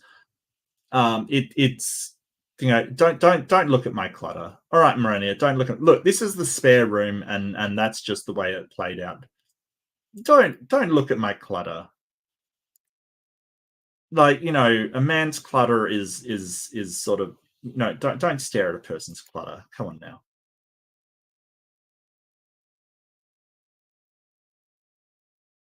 Am I road trip? Am I the asshole for telling my wife not to talk to my dad, but I will continue to? That's weird. That's hypocritical. Okay, so here's the thing about hypocrisy. Okay, so hypocrisy. Somebody says don't do something and they do it, right? So here's the thing about hypocrisy that I'm going to tell you. Hot take. Hot take. Everybody's hypocritical at some point in their life. Everybody is. I don't care who you are. You've been hypocritical. You have done something that you've said, no, that's not a very good thing to do, but you've done it. It happens. And just because something's hypocritical doesn't mean it's bad advice. I tell people don't start smoking. Smoking is terrible. It's the worst thing you can frigging do. Do not like it's a bad thing to do. I have smoked before in my life. That is hypocritical. It is also really good advice, right? There's no reason there's no reason that that you should do that. No, look. You said that you should not sin, and then you looked at Mary Magdalene with lust in your heart. Don't deny it. So that's hypocritical. How dare you? How dare you, Jesus? So everybody's a hypocrite. Just because you're a hypocrite doesn't mean that you're giving bad advice. Like if I break my leg skiing and then say, hey, don't ski down a slope that you can't handle, that's hypocritical. It's also really good advice, so there's that. A month ago, my oldest turned 16. For his 16th birthday, the plan was to let him skip school, get to the DMV when it opens, take the driving test, go on a small road trip. This is the birthday plan? Okay. Small road trip, be back around when school gets out, and then all go out to a family dinner. Okay, that's a plan. On the weekend would be his celebration with his friends. Skipping school for the DMV test was planned in advance, but the road trip was a surprise. Oh, okay. So you didn't tell him about the road trip. Is that what I'm getting here? It was a surprise to him? Was the road trip with you guys? I don't. Yeah, absolutely. Yeah, no, it's quitting is rough.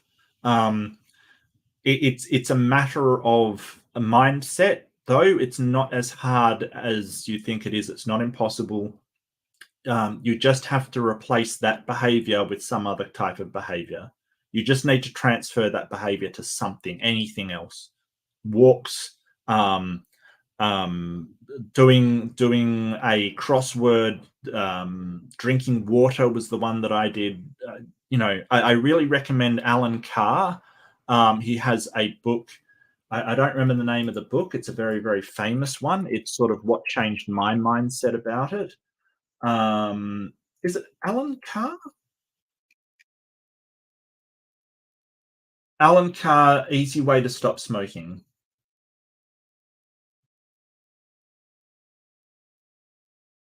Yeah, so Alan Carr, Easy Way, Quit Smoking, Vaping, and Alcohol. So that book is incredible. Changed my mindset, changed my paradigm. Very, very good. But yeah, that's hypocritical. It's still good advice. It's still something that you should say. It doesn't make it a bad thing just because it's hypocritical. That's my point. Yeah, that's a good point. Yeah. Quitting was harder to do when try. Yeah, they try to tell you it's as hard as possible. It's yeah. A few days before the road trip, my wife asked me to take our 3-year-old with me that day. I said I wasn't taking a toddler to the DMV. Really? Why? What? That place is a cesspit. Where do you live? Road trip. Where do you live? I mean, yeah, it's the DMV or Department of Motor Vehicles. I presume it's US. We have sort of our transportation department, but I mean, I wouldn't call it a cesspool. I mean, it's not, it's not the Hilton, but it's not a cesspool. Cesspit. Okay. Also, the road trip is for additional driving practice before he's able to drive unsupervised. A toddler distracting him is not a good idea. Oh, come on, dude. It's a toddler, not a, alarm system. Just relax. My wife said she wanted the day to herself, and if I wasn't willing to take our toddler, the birthday stuff needs to be moved to the weekend so I can. Okay.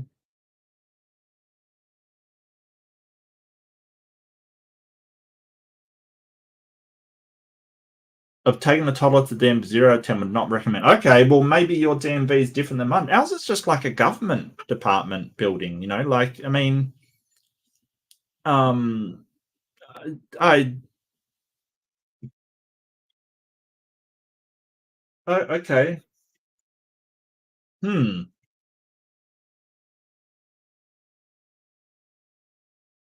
Yeah, Department of Transport. Um,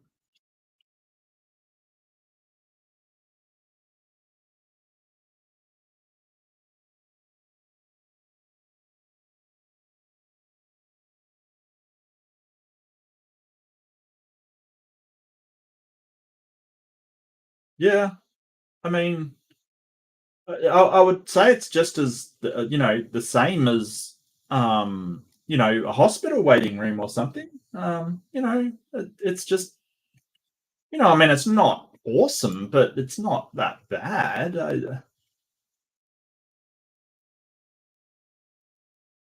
I said I would take our toddler to work with me the next day, but our oldest's birthday is his day, so he's the priority. She got angry and said she's made 100 sacrifices for our kids and saying she isn't a priority.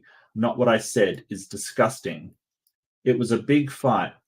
My son's birthday, she texted me that I'm an asshole multiple times, and at the dinner, she was in a bad mood. After everyone ate, my dad asked us all to go out to the parking lot. Fight's on, hey? Come out to the parking lot, family. I got something to give you. He handed the keys to his car to my son and saying he's getting a new one. He also said he wouldn't continue to pay for the insurance for a year. He would continue to pay the insurance for a year.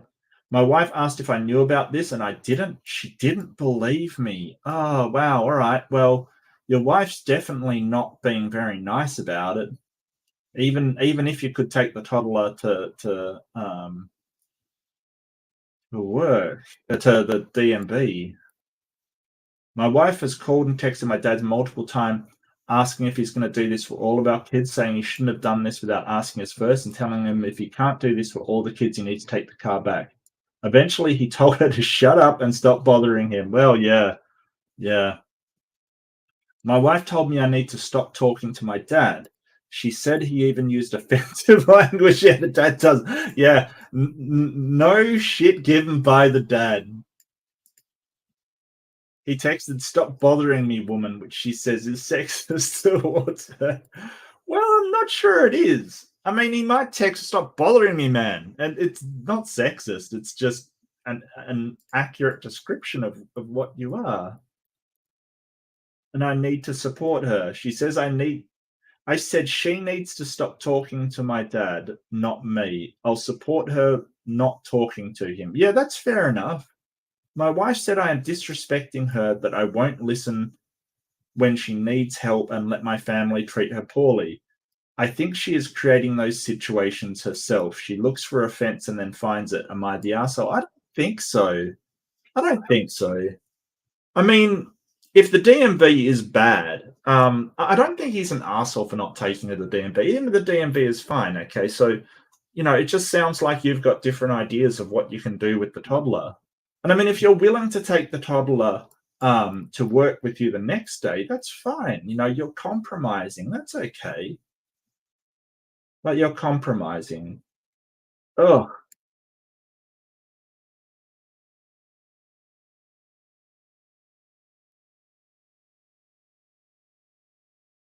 no, you don't have to take the car back. You can say that the kids can share the car, kind of thing, and you can work out a schedule on when they can. This isn't the impossible problem that Yeah, that does sound like Ron Swanson. I actually find that endearing, to be honest with you. Just leave me alone.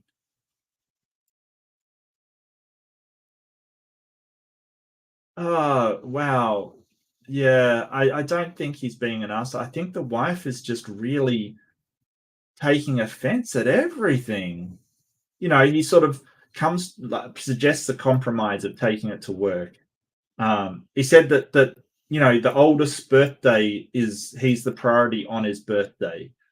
Um, that's not, that's not that bolder statement, like, hey, it's my son's birthday. I'm going to make him the priority on his birthday and make the other kids the priority on their birthdays. That doesn't sound like it's a, well, fuck all the other kids' moments. Yeah, no, it's, yeah, if they only shared their Doritos. Yeah, yeah, none of this would be happening. Yeah, I mean, he's given your kid a car. Like, why are you getting angry at him? You could just say, hey, can you just tell the kids it's for all of them when they get to that age? I mean, does he have the oldest? He doesn't say how many other kids there are. Need more information. Did I do the last poll? Oh my god, I didn't wrap it up. Poster is my spirit animal too. Poster is my spirit animal too.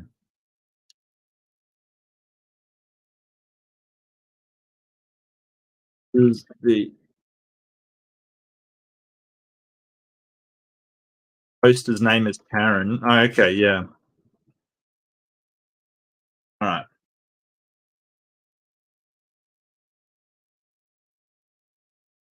Oh, that gives me an idea. Yeah, so I don't think, it's up to you. How you vote, of course, is entirely your choice. I don't think he's being a nugget, to be honest with you. I don't think he's being horrible. I think he's being perfectly fine. I think he's trying to compromise. She won't compromise and goes, no, you're taking the toddler. And it's sort of, she's being very, very and he didn't know about the car, which you can see somebody doing. You can see granddad going, hey, I'm going to just spring this car on them and they'll be really excited and stuff like that. um and she asked me if I knew about this and I said I didn't.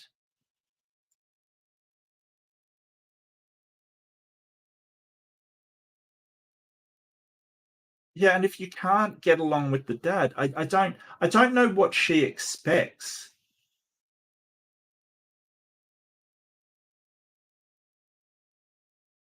Oh, that's the offensive languages. Stop bothering me, woman. That's not offensive. Come on now. It's not sexist. You could have said, "Stop bothering me, man." I come on. That's taking it a bit far, I think. Yeah, no, I think this woman, she's obviously just um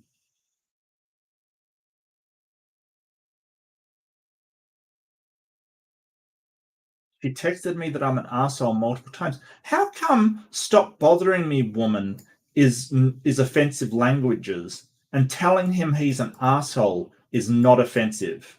And how does that work exactly? I don't understand how that works.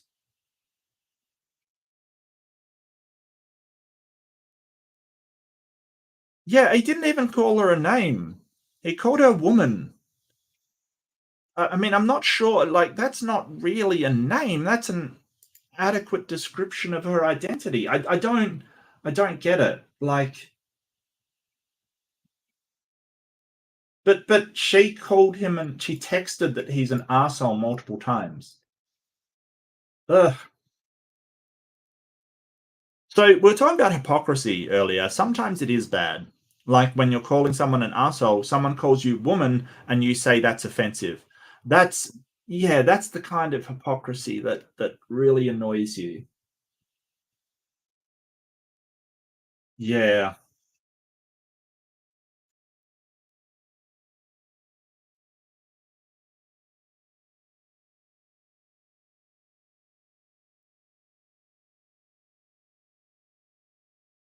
I can't believe anyone think taking the 3-year-old to your son's driving test and road trip on his birthday would be the time for a break. That's a punishment for your older child. This whole thing smells of something bigger. Is your older son hers biologically? He is. They've had their struggles in the past, but I thought that was behind us. Also, this time she isn't fighting with him; she's fighting with me and my dad. So I don't know why this is happening. I have 4 kids ranging from 10 to 1. I wouldn't think to send out a 3-year-old somewhere like the DMV. That's hell for everyone involved, even the toddler. Yeah, well, you could be right. Yeah, I mean, it's not great.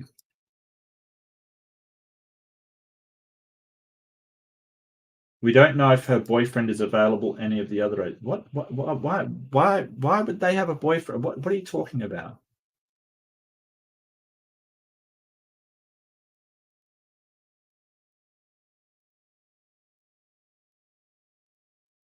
Edit. Per someone else's comment, OP very clearly conveniently left out that his wife had 6 kids, including the one who was disabled. It's not like they only have the 2 kids and the wife wanted to skip out on her parenting duties. Is that true? Is that true?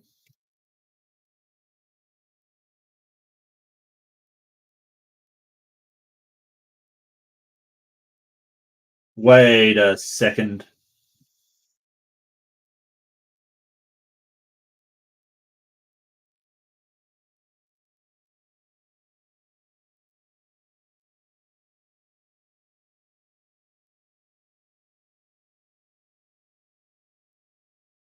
Wait a second.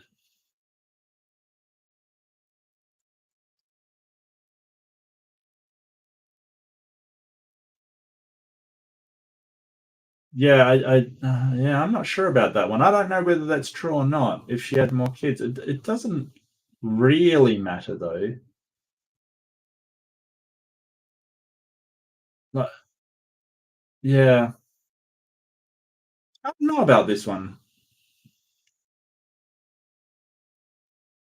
I'm kind of thinking that he's not. He's fine.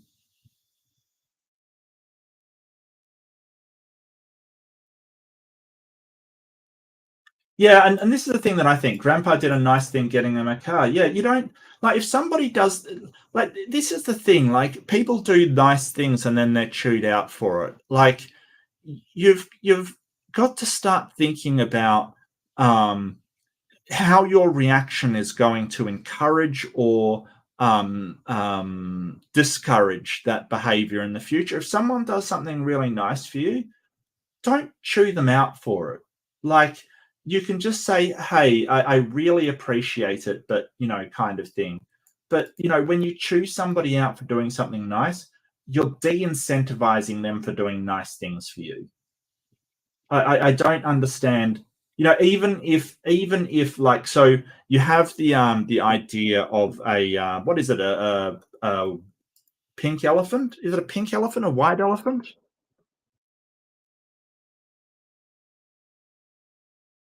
Yeah, a white elephant, right? So there's the idea of a white elephant. It's a gift that somebody gives you that's annoying to get rid of, and the cost of maintenance is really high, and stuff like that. Especially with 5 other children and one of them disabled. Is that true? I can't see the poster saying that that is true. Oh, here we go. We actually have 6 kids, and the next is 11. Although she'll probably never be able to drive, but yes, it's certainly not an issue that's going to come up soon. Yeah, she was still out of line. I have much more empathy for her. Yeah, that's true. But she's still being an asshole.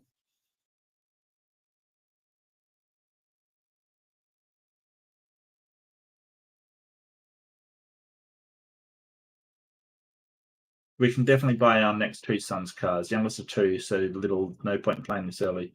Yeah, okay. Well, I mean, how often did your wife get a break? How does your dad speak to your wife? Does he use woman to refer to her when speaking to her or about her or to you?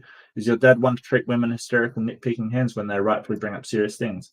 Because she is correct about one thing, he should have told you all about this big gift. Yeah, that's true ish. But I don't think that makes him an arsehole. I just think that makes him, a boomer. It's just, like, and you all should have been able to discuss an idea of what to do to other kids at the time. Yeah, well, yeah, that's true, but that doesn't mean that the grandpa's been horrible. He's trying to be nice. Like seriously, I get it. I get it. That it's a surprise, and you weren't expecting it. That was what he intended, but he was trying to be really nice. Don't chew him out for trying to be nice.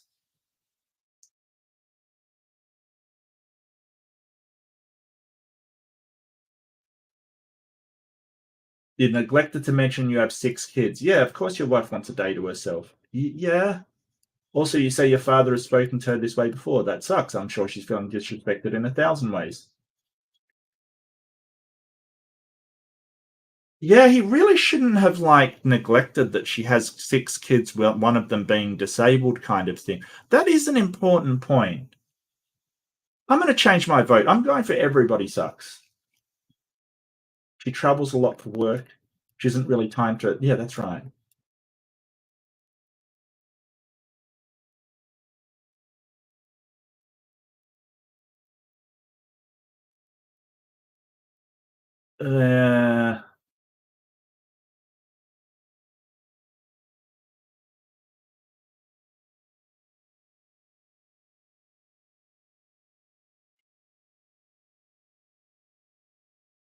A lot of tension between her and her son. Okay.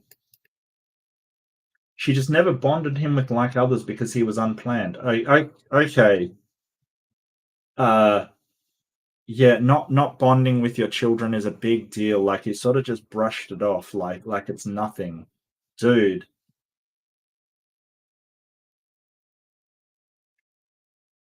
I have 2 kids and never got a day to myself. Well, you should have got a day to yourself. I think that you should have. Well, that's a good point. The second one, the day. Why would the kid be the oldest son's birthday? Yeah.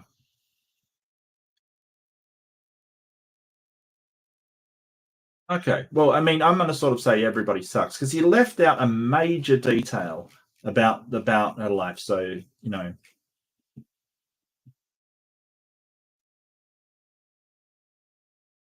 did you, 3 kids wanted another girl first with disabled? No, I did not read that comment.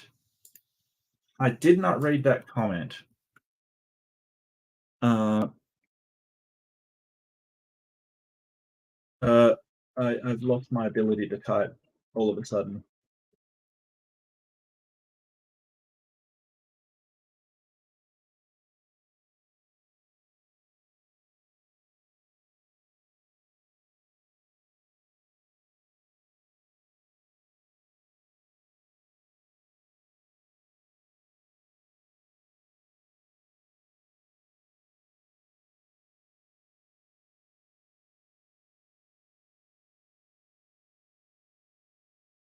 I have 6 kids. I want to find the OP's one though.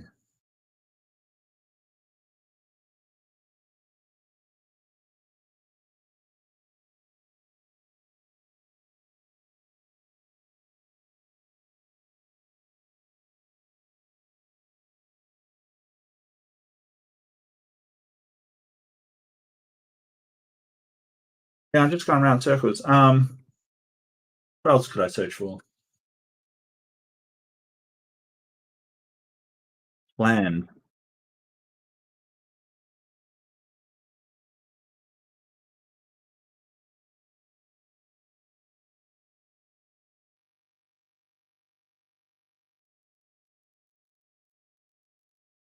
Oh, I know what I can search for.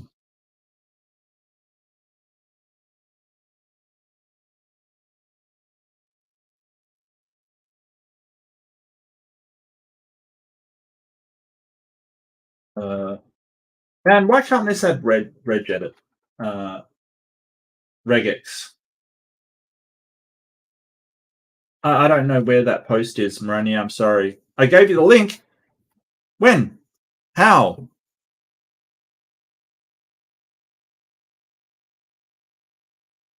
If I had mods. All right. Okay.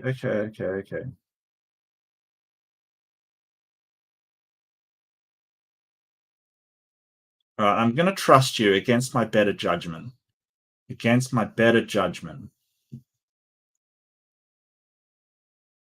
You go to his profile. No, it's too difficult. Somebody make it easy for me. No. His profile. Yeah, that's true. That's true.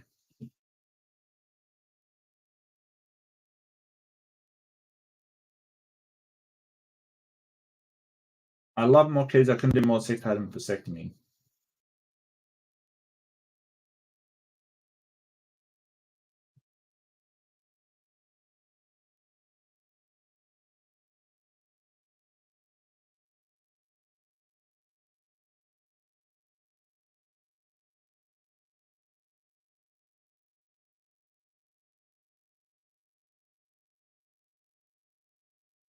The plan was three. Then she wanted another daughter, so four. But he was a boy. Yeah, yeah, I got it, Marania. Thank you so much. I trust no one. Hey, Maya, I trust you. Should I take your wrench away? Is that what I should do? Are you telling me you want to be de-wrenched because I shouldn't trust you? Are you signaling that you are untrustworthy? Yeah, so but he was a boy, so five. Yeah, she wanted another daughter, so four. But he was a boy, so five. But then he was a boy, so six. Uh, um, I, I, yeah, that's just weird. That's just weird. Yeah, no, Beamsy, I know you too well. It's I know you too well. You will put some kind of porno in the chat. I know you way too well. Then he was a boy and I was done. Yeah, okay. So that is not a reason for more kids. Yeah, Majestic Square. That's true.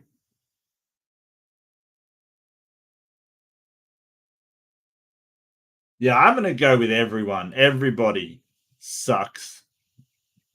Everybody sucks. Like seriously, what the hell? No, everyone is party killers around here. Everyone is party killers.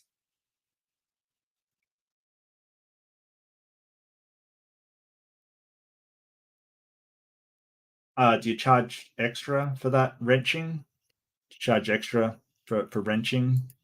Just asking.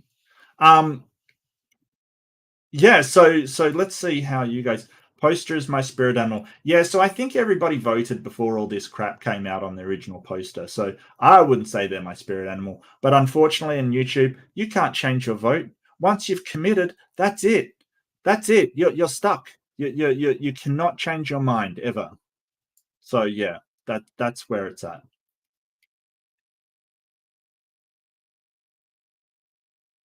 That is where it's at. So yeah.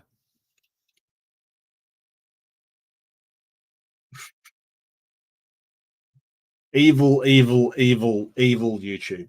Well, thank you so much. That's awesome. Yeah, it's kind of up on a couple of hours, so I don't want to go too long. And but yeah, awesome. We found out about D and D. We found out about the Christians' ideas about D and D. We found out that hypocrisy is not necessarily a bad thing.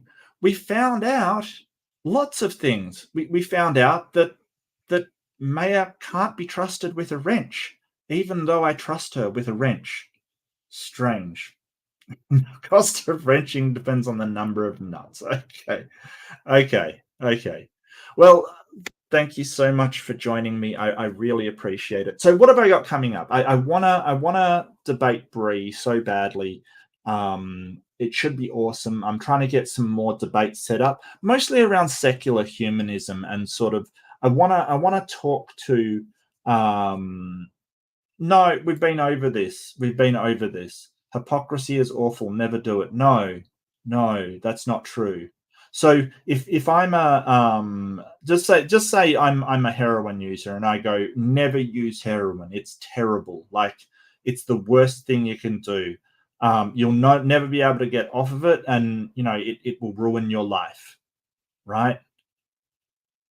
That's hypocrisy. It's also very good advice. Just because something's hypocritical doesn't make it bad advice. That in logic is called the tu quo que fallacy, and I'll write that out because it's a real important one. It's tu quo que. That's the fallacy, and it means and you also.